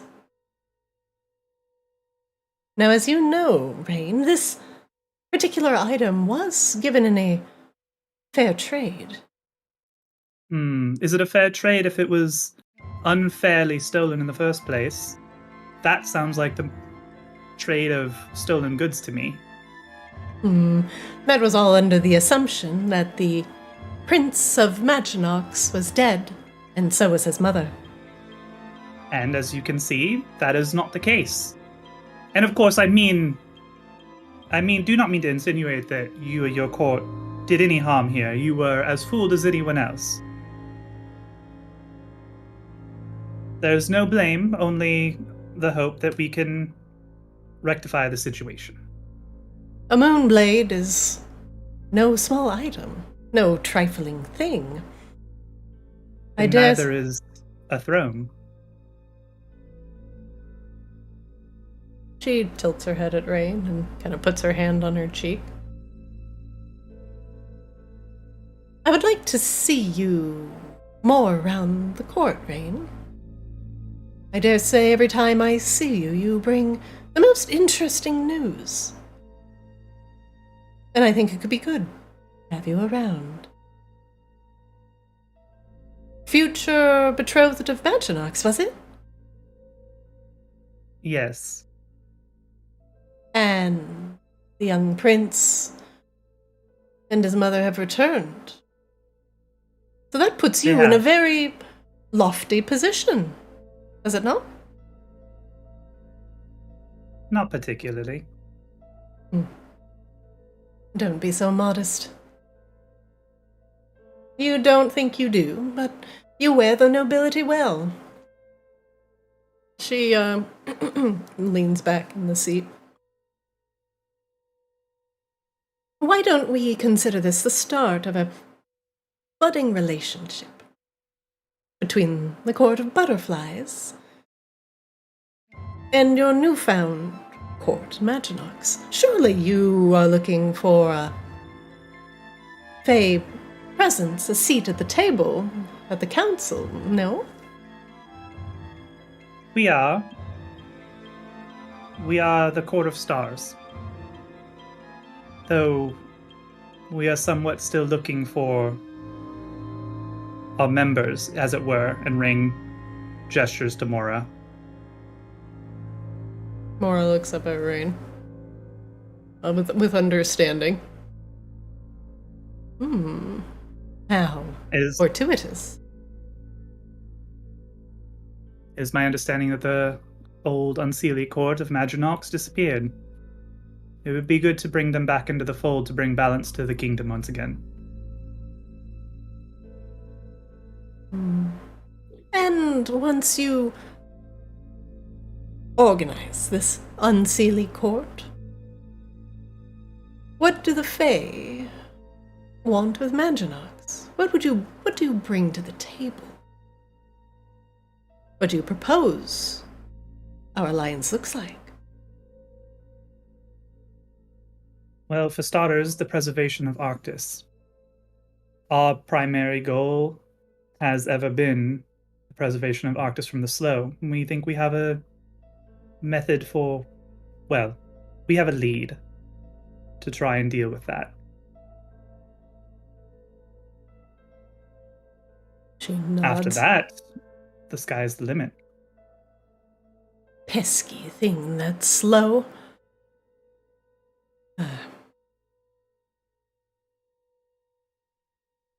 Very well. I wish to be kept abreast of the goings-on with you and your crusade against the slow. I'm keenly interested in the fact that there is an Arborean amongst your ranks. Something that I feel that did not amuse my former Lord Mercurius as much as it should have. Bonsai.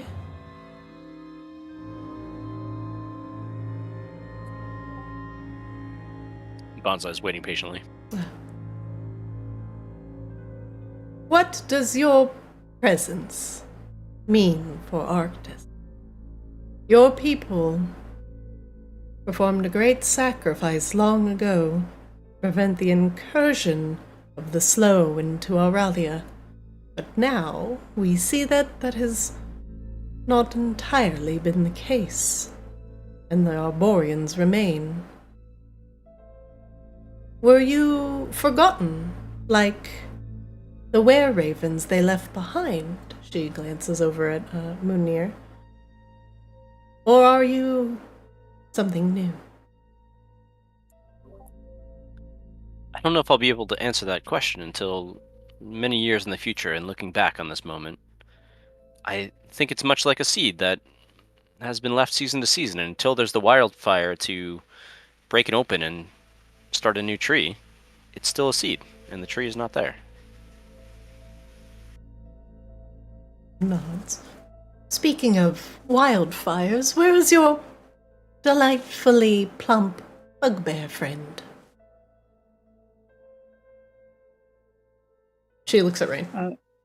Akoshaba has taken leave of our party for now to assist the city of Borealis, further shelter them from the ongoing effects of the slow.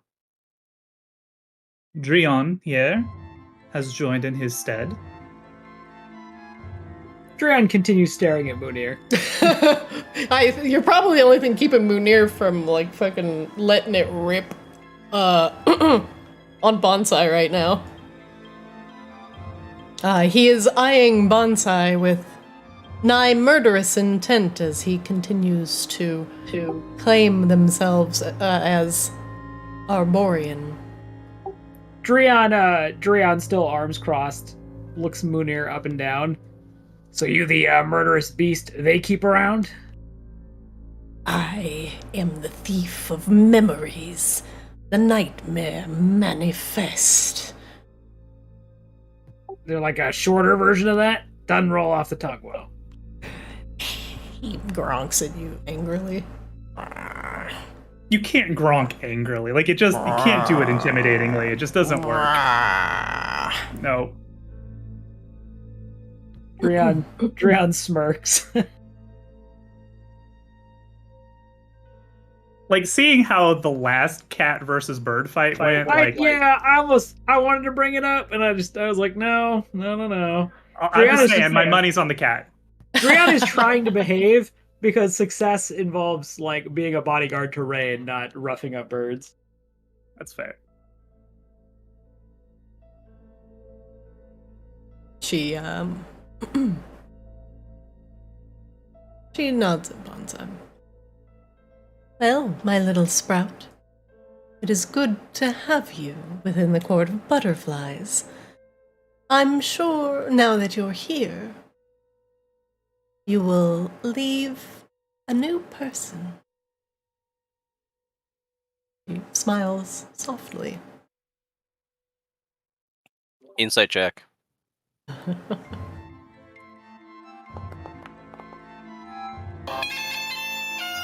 Was that a threat? Damn. Hala in the Court of Butterflies seems to specialize in, change. The chrysalis is the plane that they create in order to, well, cause amusement, like in the case of the hunt, or to teach a lesson, such in the case of Mora, causing her to relive her failures and experience the pain time and time again, until her body or her mind give out. The chrysalis can be used for good or for evil. But one thing is for sure, if you go into one of the planes of the courts of butterflies, you will come out changed. But they are, at least the fairies that are the least tied to this plane, and tend to be very flighty.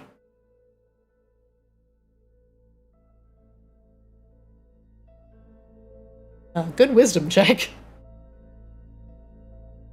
It sounded like she wanted to kill me. I don't like that. It sounds like the Court of Butterflies has the capability to kill you or to not kill you. But you can take that how you want.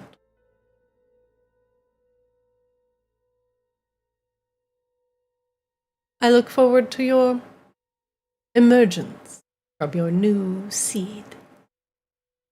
She smiles again. Bonsley lightly nods.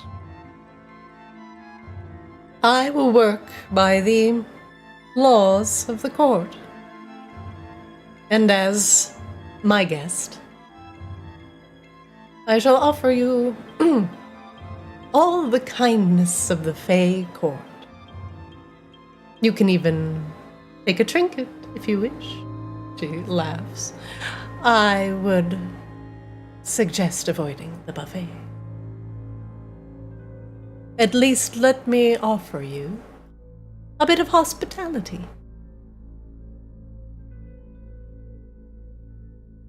She looks around. Unfortunately, you interrupted Mercurious's bemusement, his punishment of Mora. Some of these people that remain in the court are those that have lost family members due to the incident and are here to see justice performed. Some come only once. Some come to every time she relives her failures. Do you think Mora innocent for her crimes? I know. I don't really. Oh, go ahead, Bonsley. Oh, well, yes, this is definitely Rain's territory. I was just going to say, I don't really believe in innocent or guilty. It's just life, or the end of life. Such an Arborian way of thinking. Rain, what are your thoughts? Sorry, 1 second.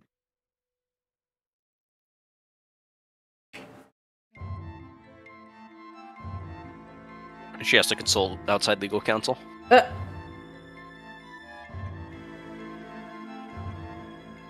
Sorry, Nicole had a form that we need to sign. Okay. Well, I know Do you the think middle of Mora- the crimes. Well, do you think Mora atoned? She did inadvertently cause the harm of many of those innocent people within the bridge vault, though she did not know of the dangers locked away within. And yet, members of this court did know of those dangers and did nothing to aid those people. She nods. That is true. Those that owned the wardens of their own vaults did very little to put them back under control, though they may have been low on time to react.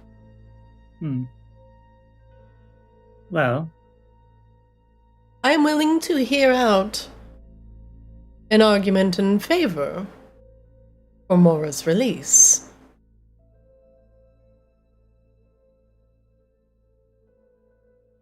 But you may have to explain them. I'm sorry, but you may have to explain this situation to the grieving families.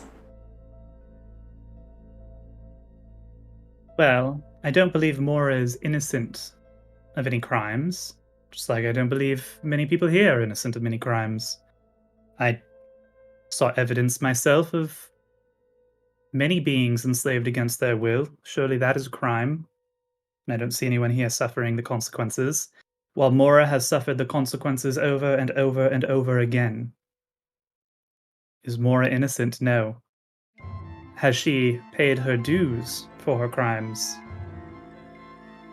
I believe so.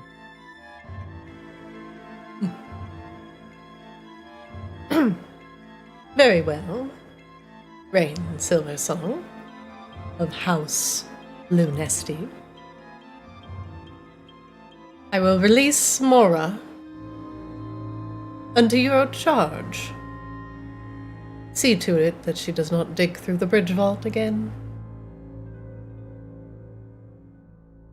You do me a great honor. You hear in your head telepathically, I'd rank it about 50-50 she goes after Munir.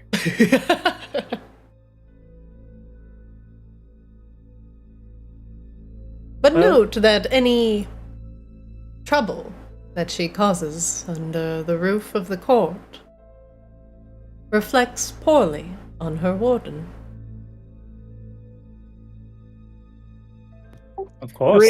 Drion disapproves. Mora As I would expect the same Zuckerine. of any subject of yours, Hala. Would expect no less. Can we get a quick 5-minute break? I think Trevor just had to go AFK and I need to take the dog out real quick. Let's do it. Quick that'd be 5 great. minutes. See you at 10 after.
All right, everybody back? Give me a hell yeah. Hell.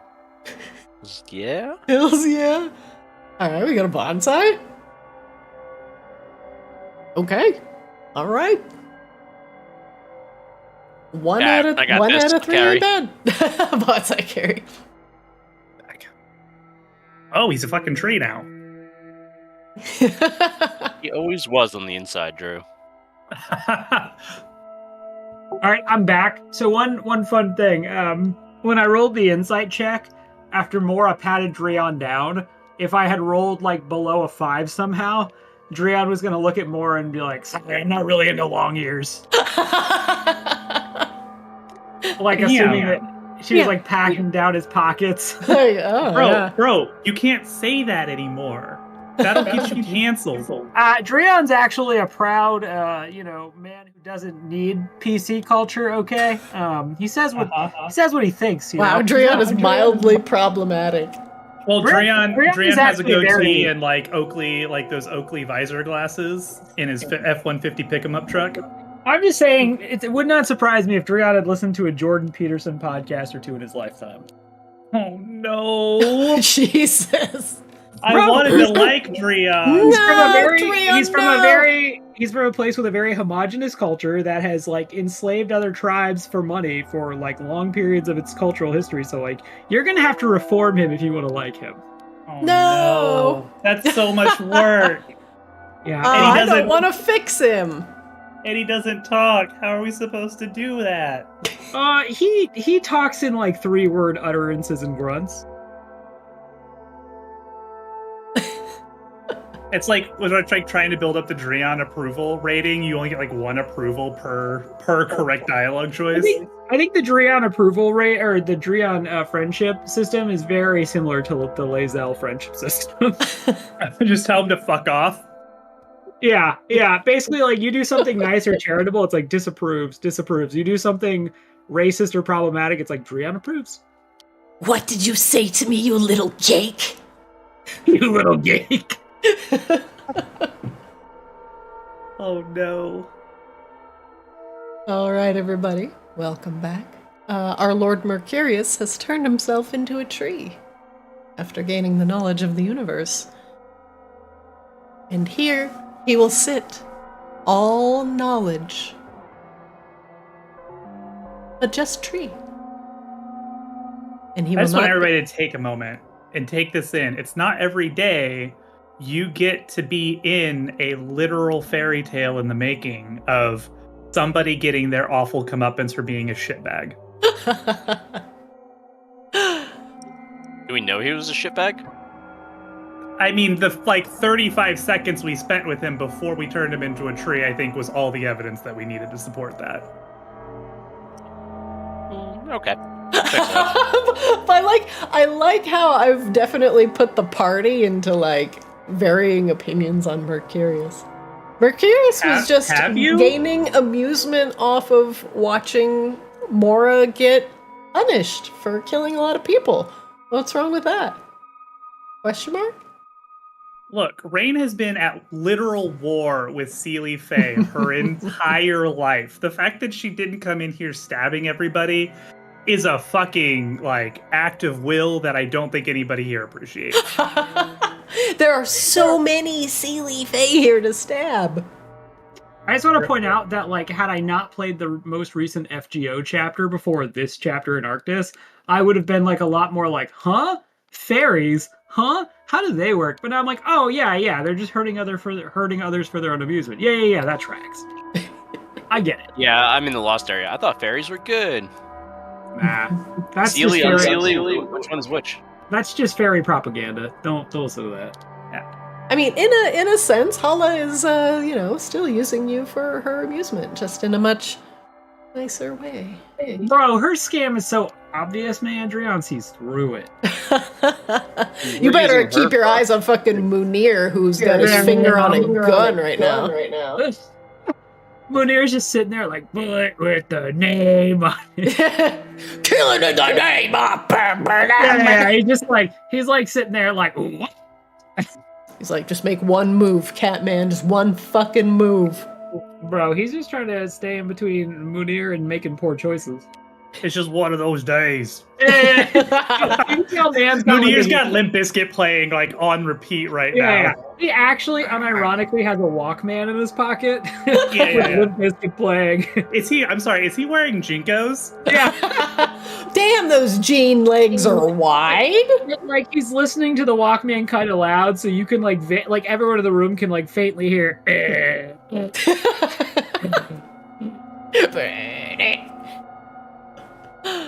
Feels like a chainsaw. What? God damn it. Hala Hala gestures to some of the other fairy that have gathered here. Rain, you may want to talk with some of these families that have gathered here to see if they share your same approval of Mora, lest you may have some other problems following you in your wake. I'd make sure everything is copacetic before you go. Rain tries really hard to repress the urge to roll her eyes. These fucking Seelie Fae, my god. I'm doing the most Seelie Fae thing I can possibly do! Look, death is a part of this cycle, guys. Come on, I get that you spend all your time on the other side of the cycle, but fuck, come on, everybody dies. Get over it. No, they're having a really strong emotion. All right. Oh, you're having such a big feeling. I'm having a big feel. Validate me. I just want to make it abundantly clear, since this is our first time in a real proper Seelie Fae court. These are Flix's fucking people. Rain is the cool hip goth kids down the street. Just want to make that clear. Didn't know those words could be linked together. Ugh. Trevor.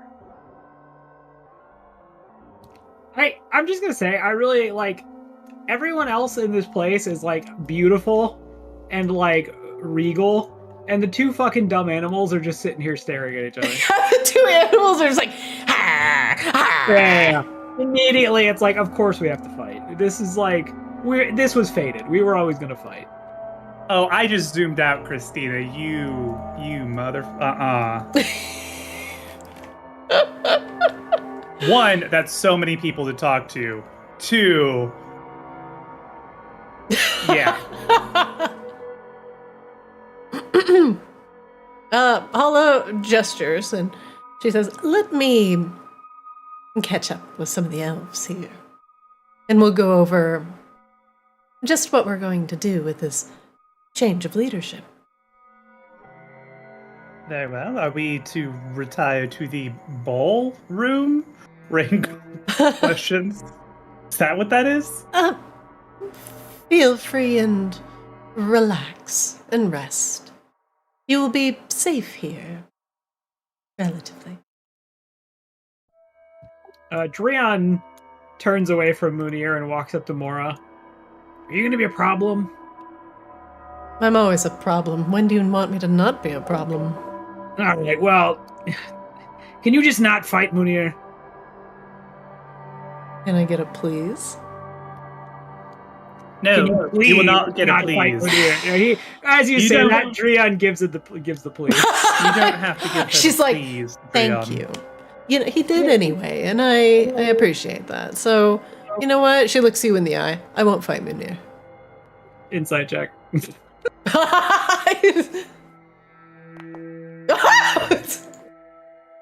The cackle, not cackle. Drian shrugs. She gives you her solemn vow, the word of honor, the blood of a fae in a regal court. Drian kind of does the Robert Redford zoom-in gif nod. Yeah, all right, great, thank you. And then goes back over here to stare at Munir. As Mora flips another card out of the deck of cards and taps it against her jugular and looks at Rain idly. Drian comes back. Are those my cards? Oh, how'd they end up in my hand? She hands it back to you. And Drian immediately begins counting them. 2 cards are missing. Yeah, after like 15 seconds. Where'd you put the other 2? Where's the Joker?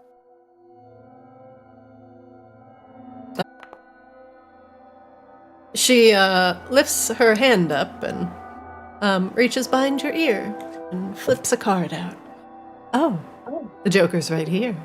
She looks Drian at you in the immediately Drian snaps it out of her hand, or is going to try to with a sleight of hand. eye. She lets you take it. Okay. Drian like quickly grabs it. Where's the other one? She gives you a very mischievous look. Dreon What? scowls. Don't you want to frisk me? No.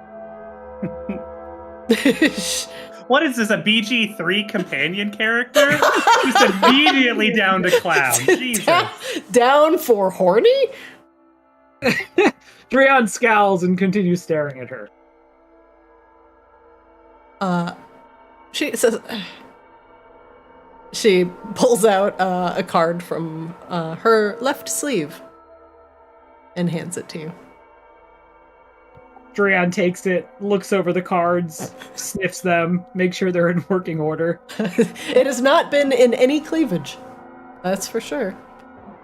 She, That's she something you can chuckles. smell. What? It's a different kind of stank, man. I see. I have clearly been doing the wrong things. Dreon takes the cards and puts them away. Don't touch these. She laughs. They're so easily riled up. I love fur onions. She looks at Rain. Oh. Ma'am? Don't, that's not necessary at all. Please, don't do that. Then, can I call you However, Rain? yes, absolutely, Rain is fine. However, one small point, if I can get through this without stabbing any Seelie Fae, you can get through it without stabbing any Seelie Fae, okay? Fine. Great. I'm Glad we have an understanding. I'm really put upon, though. Oh my god. I literally have never been in a Seelie Fae court where I did not stab someone, so this is a new thing for me. Please, don't ruin this. All right. Dreon's asked me, you've asked me, now all I need is the Arborian asking me. Oh, please stab everyone so that we don't have to. Bonsai. She looks at him. I like him. I'm sorry, I like them. All right, let's go, I don't know, get some food. Come on, Rain, Dreon. we were explicitly told not to eat from the buffet.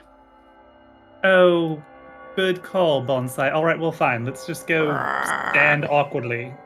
Dreon, Moonir just gronking under his breath. Dreon gives his nose a knowing tap in Munir's direction before following Rain off. Mora walks with you. And does not kill Munir as she walks by. Rain taps on the fishbowl. Oh, right. I didn't remove the fishbowl. My bad. I forgot you are all actually trapped in a fishbowl. The fishbowl is removed. Yay.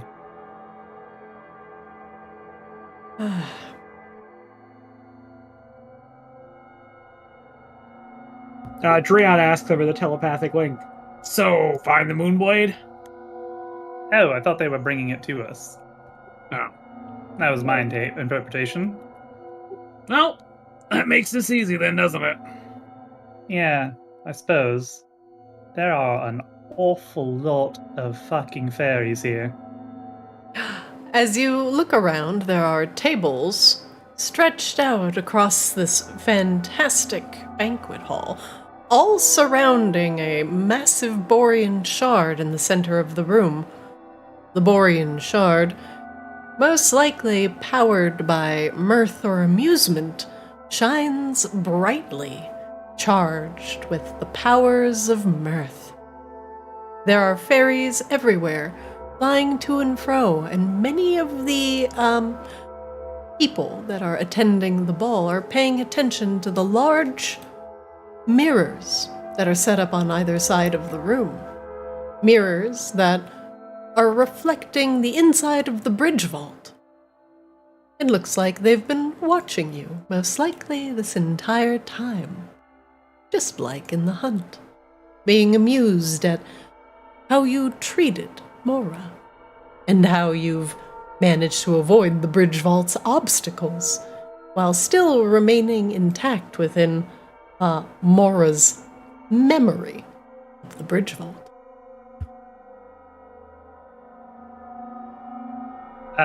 Is there anybody who looks interesting to Rain? Not a stuffy, foppy, sealy fairy. Anybody who, like, Rain would be like, this person is probably not going to be a miserable conversation. There are so many foppy, stuck-up, sealy fae hovering around. The fae that are floating around all seem to be revelers, but there are a few that stand out. The first one, a countess, decorated in garlands, trailing flowers. She is surrounded by living shrubs that also carry the same flowers she wears. Some of them are raiding the banquet. Going clockwise, also watching the goings-on, are another, more curious pair. A woman that glows with the light of dawn, decorated in golden jewelry and a flowing white robe.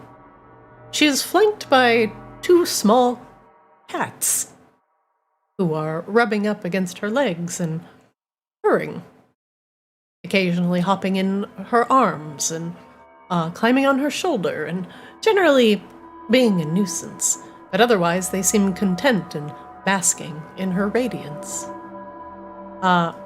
Next to her is a, well, what looks like a human man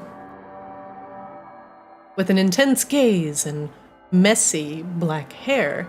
He is covered in tattoos and wearing strange, loose-fitting garb, plain cloth pants and a dirty white shirt. It is not a tunic. Seems to be woven together of a much finer material. Sketchy motherfucker there. Along the left side, you do see a couple satyrs, as well as sun elves, who are very busy looking at themselves in the mirror. What do you do?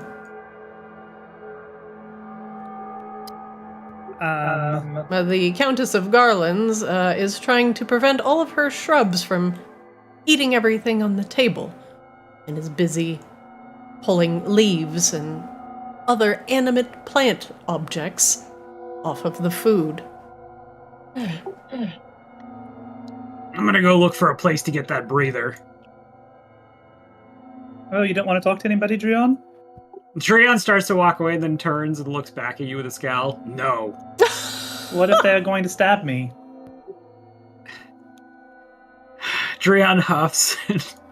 Technically speaking, we are in the halls of my mortal enemies. That is actually true.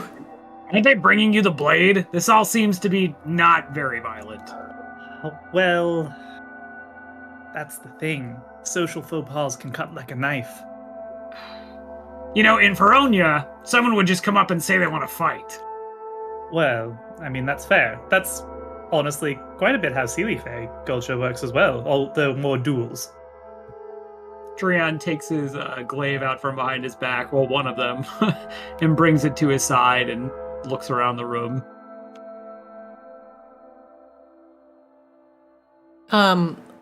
Real quick, as a side note for Rain, meanwhile, in another plane,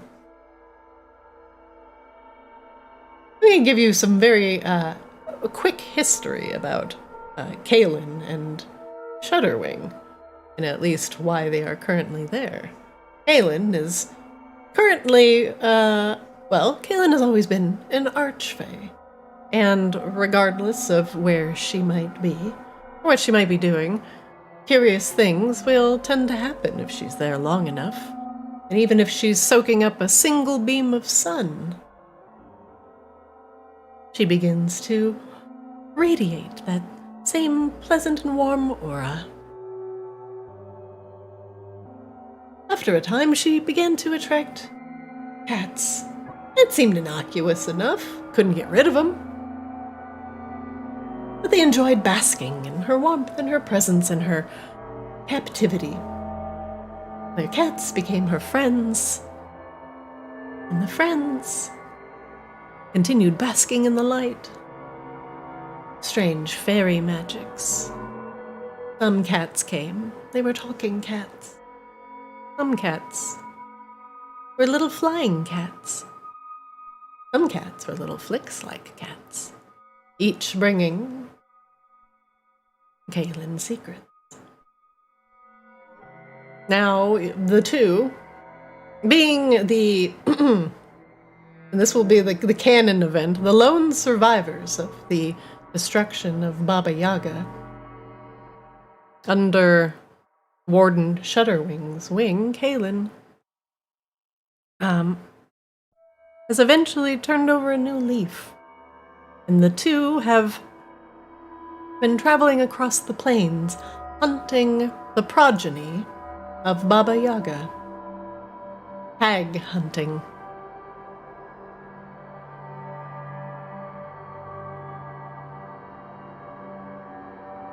That's just a quick tidbit for Drew. She's not wearing a Three Wolf Moon t-shirt or anything, right? No, she's not. Now I'm disappointed. She should be. It's not the proper garb for this. You gotta take her home where she's like business casual and then she's wearing the Three Wolf Moon t-shirt. Shudderwing might actually be wearing that. You know what? He's wearing it. She has been crashing on his couch for who knows how long. Yeah, she's just a couch bum, but now she's attracting every neighborhood cat because she's putting off the light of dawn. Because she is just a sun beam. A sun sorcerer. Well, you know, she does have some cats floating around. Do you suppose one of the cats in the bridge vault was hers? The chonky one? Maybe we should talk to her. Maybe if we verify that it was not, that it was her cat and not the Beholder's cat, maybe Flix and Bonsai can feel less bad about murdering the Beholder or whatever. Hmm? Yeah, that sounds good. Let's find that out. Rain, is magic prohibited here? Should I be careful of anything? I mean, it's going to be a little bit of a faux pas, probably, depending on the application, if you're trying to influence anybody. Oh, I didn't have a plan yet. I'm just curious what my constraints are. It wouldn't be, like, obviously bad, but I would avoid using it overtly for reasons, or trying to hide it for other reasons. As you all approach, one of the cats sunning in Kaylin's light looks up at you and goes, "Meow." It immediately starts rubbing up against Rain's leg. How does Rain feel about cats? How does Rain feel about cats? After being with Flix and Drion? Question mark. Choose your next words wisely. And Scythius. That's true. She's probably pretty neutral on cats.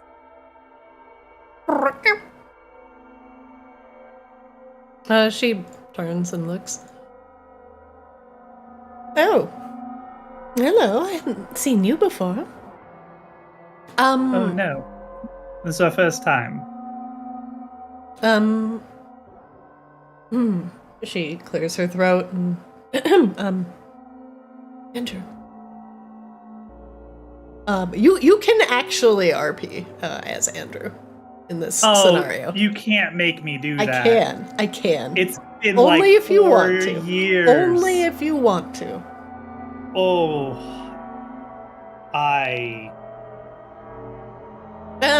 He's a little flustered. Just leave him be. He has things to do. How can I help you?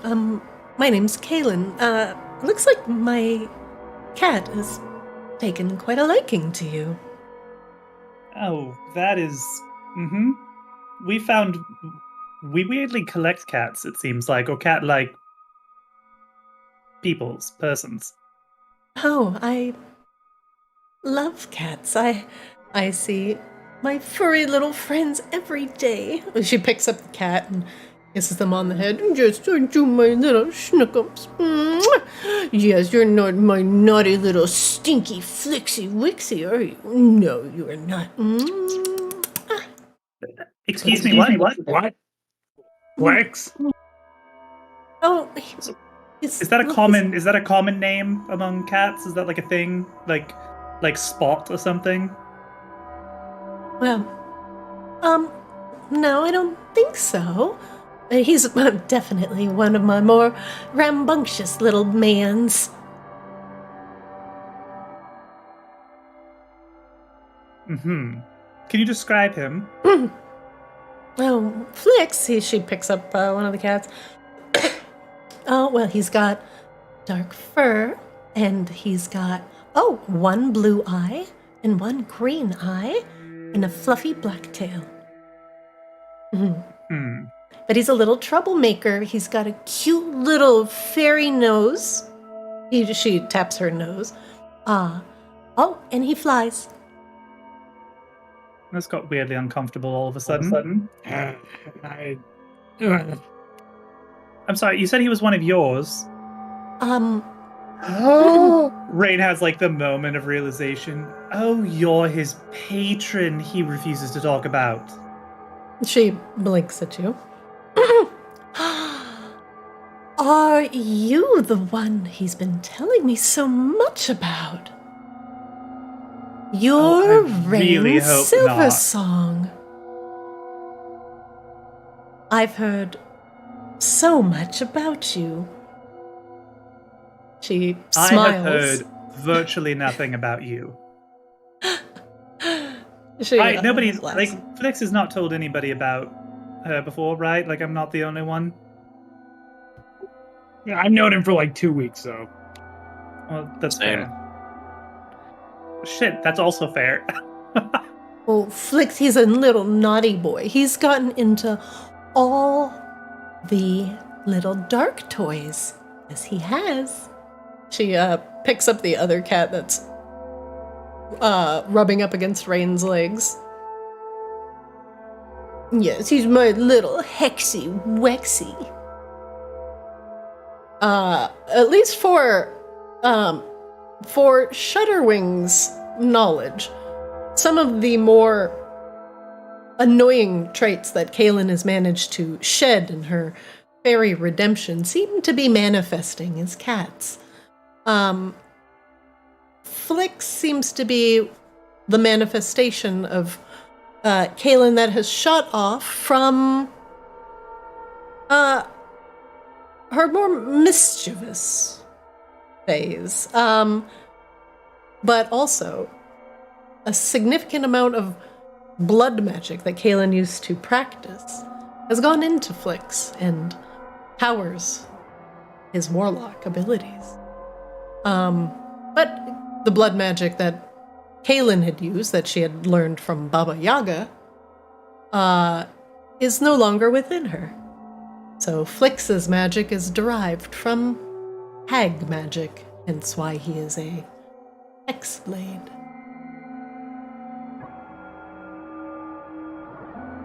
She looks up. And how has my little Flixie Wixie been? Well, he found a cat, and then he kind of disappeared to make sure it was safe. So I'm gonna go with probably fine, right? Probably fine, guys, right? Oh, yeah. He's been more than fine. He's my little dookie wookie. Yeah, he doesn't really listen well. Oh, that's certainly... Oh, and he comes up with plans, but doesn't follow them. Is he still getting into everything? Pushing all the items underneath the floorboards?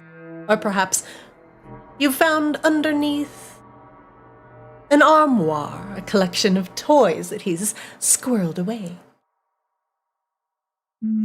He did try to loot the bridge vault pretty prodigiously. That's my Flix. I'm so disappointed that he sped off unexpectedly for this particular reunion because this would be far more entertaining. If he's... Wait. You said he found a cat? In the bridge vault? Yeah, little chonky fellow. Oh, that's breakfast. That's his brother.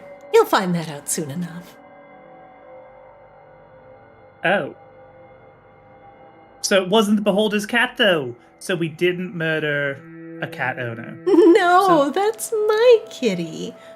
He was gonna get some information. Just like all my little boys. They bring me all the tastiest treats. Yes, they do.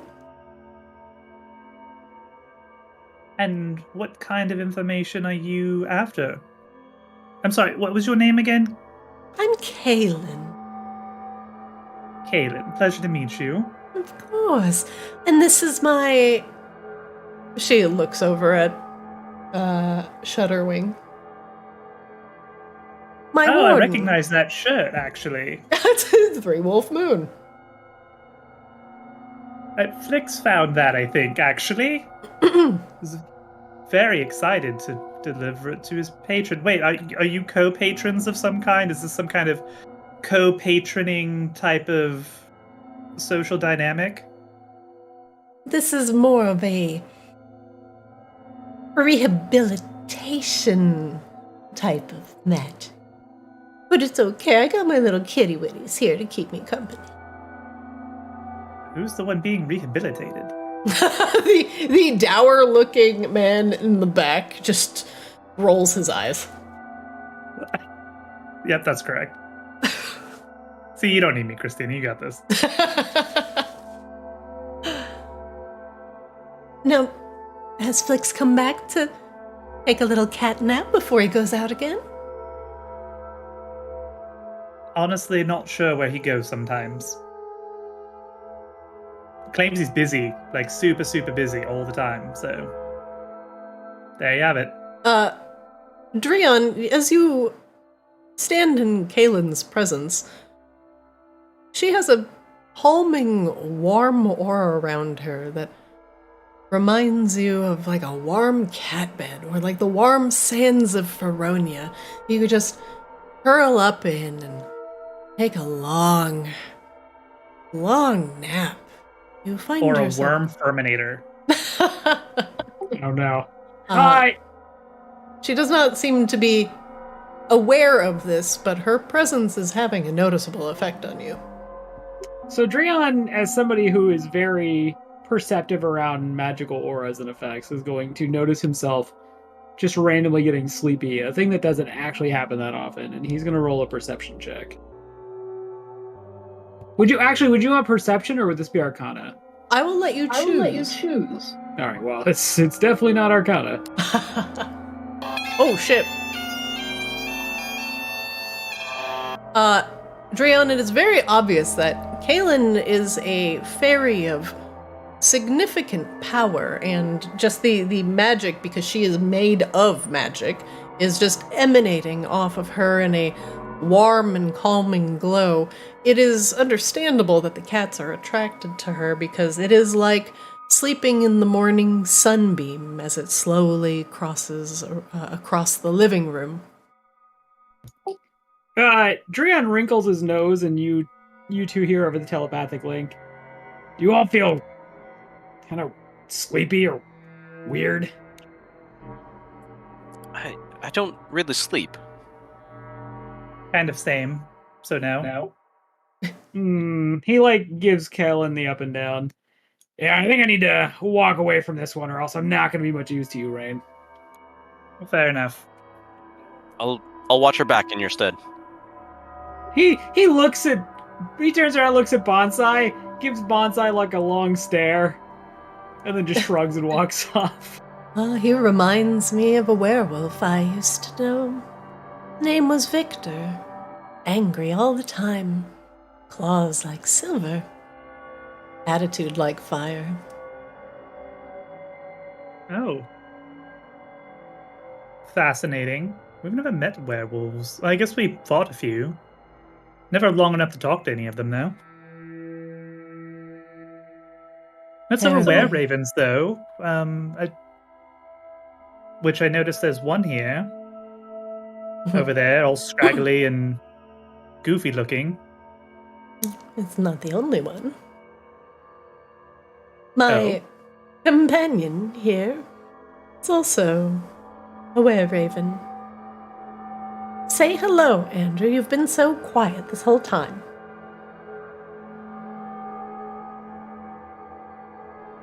Nothing. Is that my cue? Yeah. Oh. I don't know if I can do it. I was not prepared. I don't even know. I don't even know what it is. You could just give me a after 5 hey. years. Just give me a hey. Hey, sup?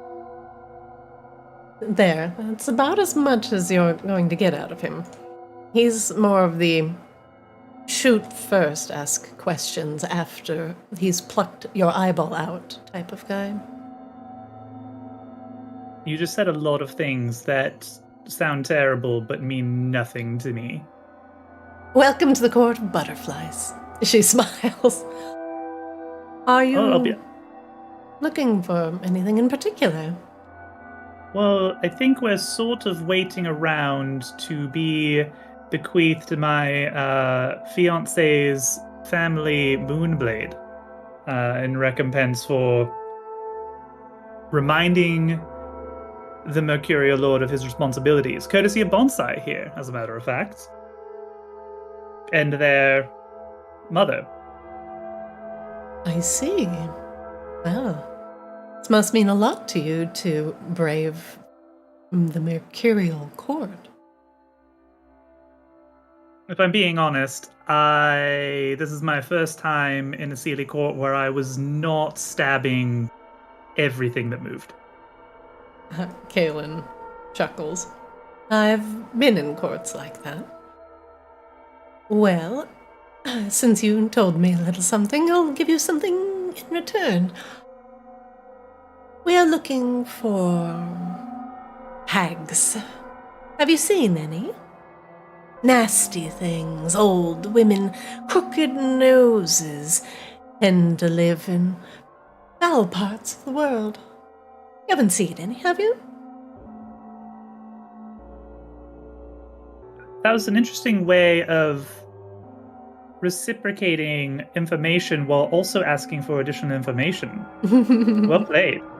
She smiles. Have we met any hags? I don't think we have.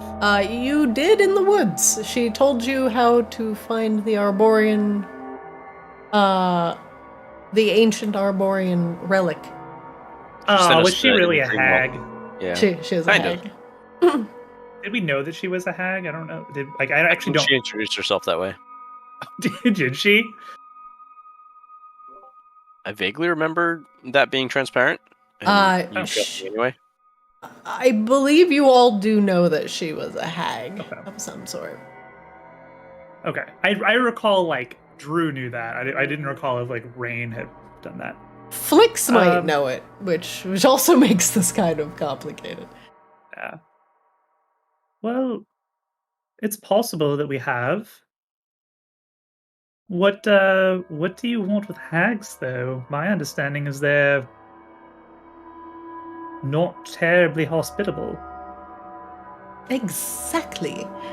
Terrible things that seem to have found a way to worm their way across the plains.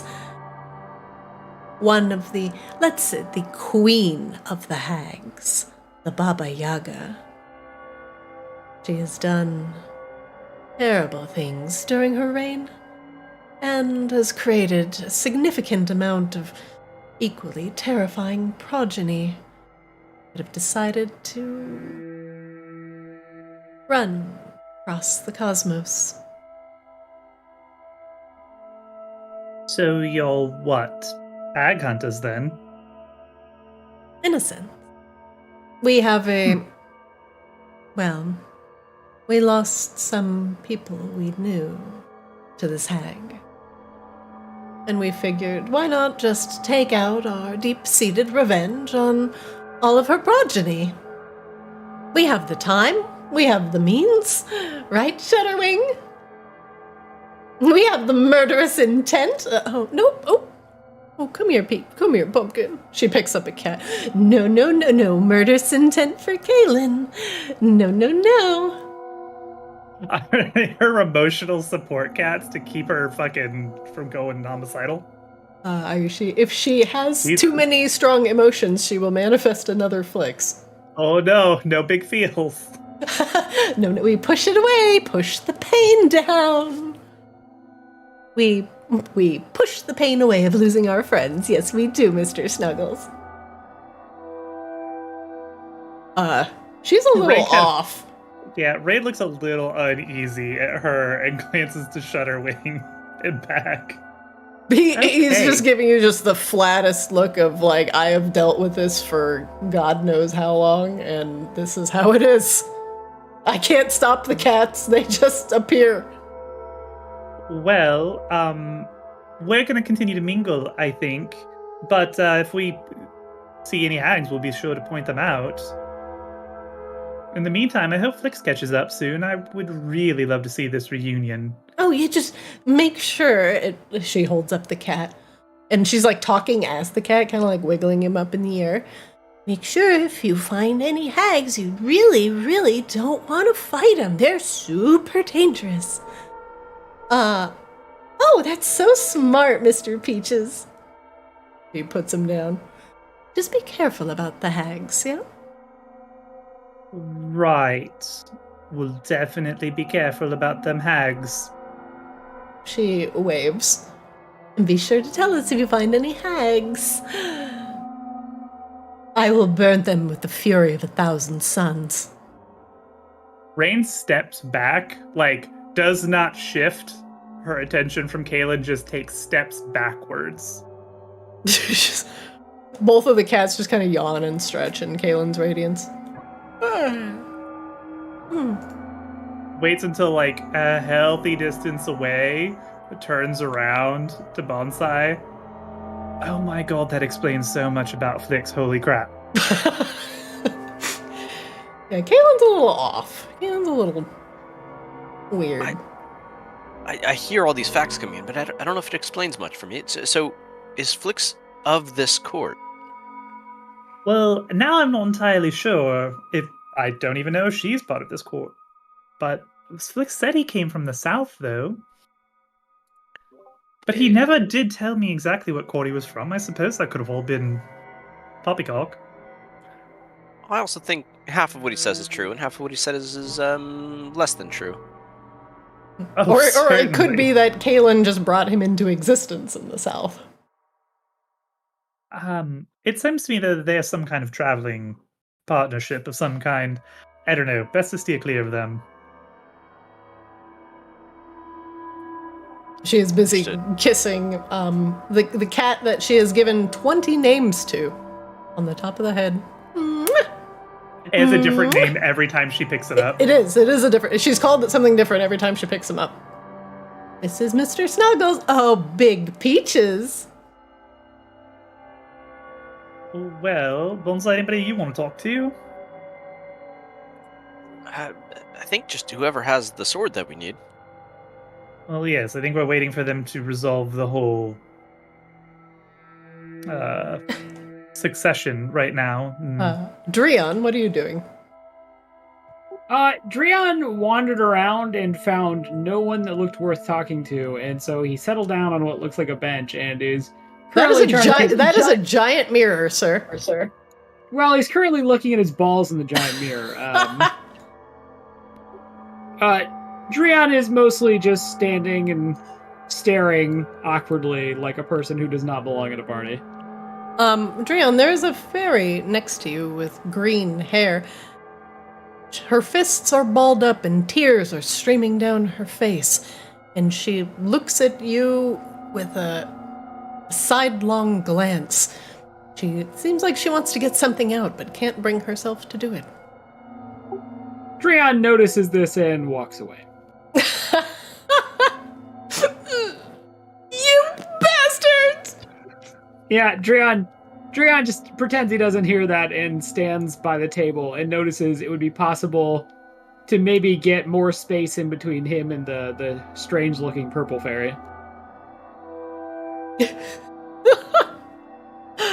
The other fairies are roaming around, flying to and fro.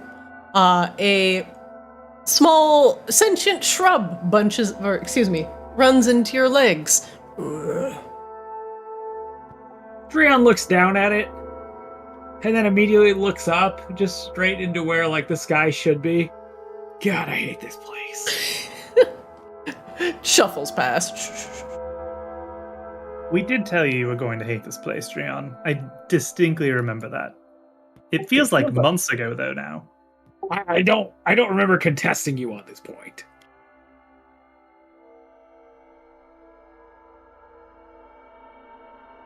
Dreon looks around again and...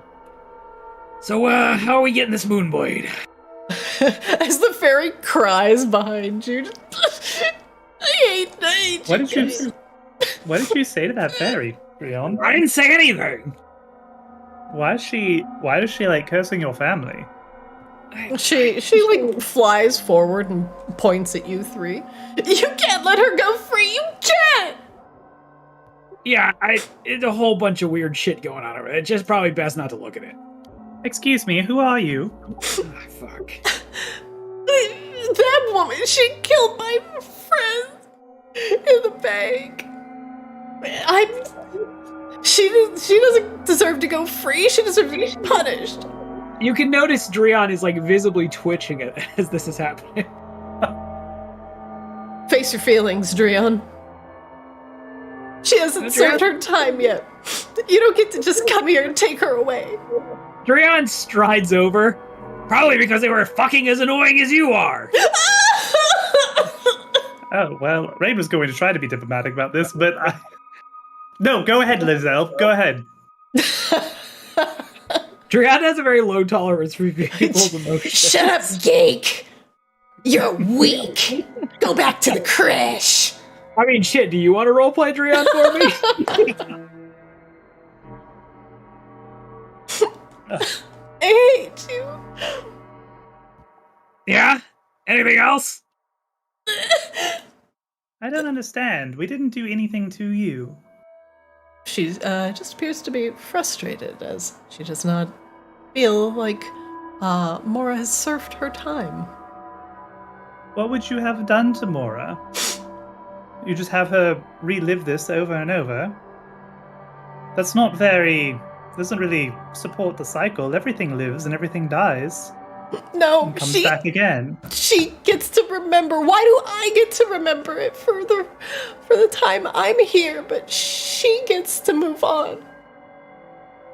Why do you believe that she gets to move on, that she's not remembering it the same as you? She also lost friends, as you recall. You've seen it, I assume, numerous times. She sniffs. Yeah. So is her pain what, they were not there the to, same as yours? They were there to steal stuff. She sniffs. Were they there to steal stuff? Or were they there to take back things that belonged to them that were stolen from them in the first place? He sniffs. I didn't know she was going after her mother's crystal. He sniffs. What would you have done in her place, out of curiosity? What if it was your friends trapped in that crystal? What would you do to free them? You don't need to answer. Just think on it. Why did it go so wrong? Why did they all have to die? Dreon is desperately looking around for the room for anybody holding a moonblade. Check, please. Moonblade, please. He just holds up a big moonblade, please. Another elf comes up behind her and pats her on the shoulder. She's right. You can't hold on to this hate forever. It'll change you. She nods and They embrace. You seem to have smoothed this over, Rain. And the fairy's Gross. heart is not as filled with hatred. All right, I did my due diligence in the social encounter. I engaged with one NPC. We completed the social challenge. With that, in your finished social challenge, is where we will end today's session, as you've met a colorful cast of characters. But your Moonblade is en route. And Huzzah! apparently Dreon's idea of fun is avoiding everyone. Every emotion. There are no big feels for this. No guy. feelings. Man's just trying to get the job done and get back to Feronia and set things right. You don't have time for all this shit. Like, any day now. Alright, Moonblade's coming. Go back to Maginox. Bing, bada, boom. Destroy the Let's world, go. you know. Yeah, I mean, the idea of hanging out with a bunch of Flixes really is like just a sum of all fears moment for Dreon. I mean, it is literally just she who has made Flixes. Some are cats, and some are talking cats, and some are just manifestations of her blood magic seeping out. You know, in canon, Dreon absolutely got on fine in and around Maginox for like 3 years. Right? Like, there he's fine. Like, it's a bunch of people who, like, don't talk. There's, like, some murderous intent where he was hanging out. Like, basically just a bunch of thugs. And then he gets around people who are, like, silly and have emotions, and he's like, shut up! Shut the fuck up! Stop! Everything in the Sealy lands is just emotion! And Trion's like, oh my fucking god! Yeah, I just want to point out, if I was at a party and some woman was crying and then just, like, looked at me, I'd be like, alright, I'm gonna go. This ain't for me. Alright, I'm gonna head out. I don't know what's going on here, but this is probably not my scene. I will try to re-find Shutterwing for you so you have somebody to talk to, because Shutterwing is pretty much on par with that. So They'll just trade. Oh shit, get Munir over here. I feel like Munir and Dreon have a great relationship. I don't. Yeah, that's true. That's exactly what Dreon wants in a relationship. 100%. A mutual murderous relationship. Yeah, with the tension of will they, won't they try to kill each other. You have to force Flix to watch the VOD. Well, it's fine. We're still here. If he's here next week, we'll just spend like a little bit more time in here. It'll be fine. Okay, that's A little bit more. We're just gonna talk to every single person. Well, okay, yeah, there is that. We're gonna have to like make him a couch, and he's gonna sit people down on it and hear all their stories. We need to turn a lot more of these NPCs into trees before Flix can run around. So when Guy was being turned into a tree, did anyone else think about the old Batman animated show? Just me.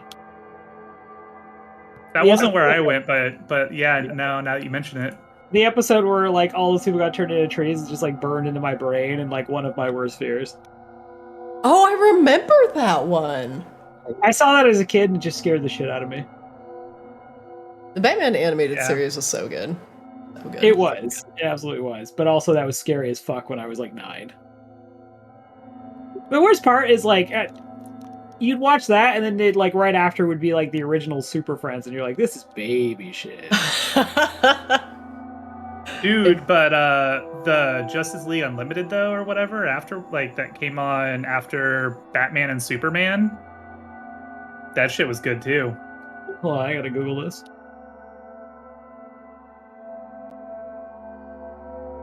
It's also a Bruce Timm. Like that Batman and Superman. Oh yeah. Okay, yeah, you're right. Yeah, that was some good shit. Yeah.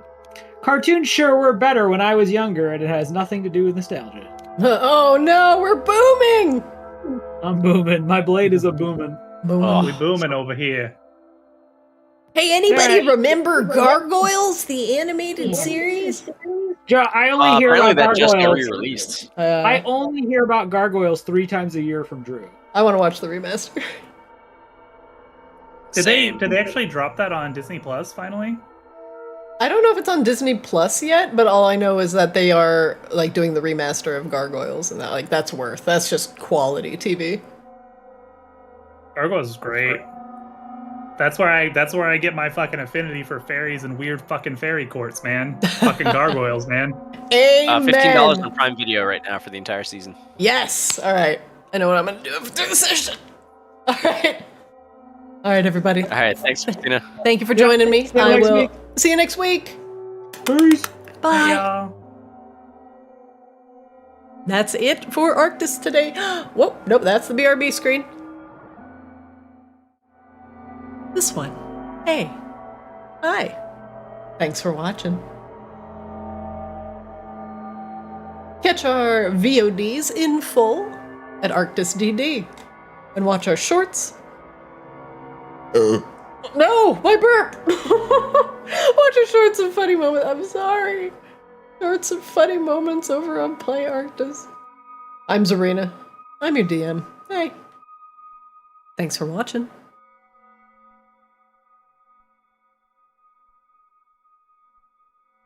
I forgot what I was going to say. Hello, chat. Thank you for watching, etc. Carcaphona, thanks for dropping by. Slaprock. I love me some Lae'zel as well. Thank you, everybody, for watching. I'll see you Monday for Kamos, Wednesday next week for more Ascended. I'll see you next time.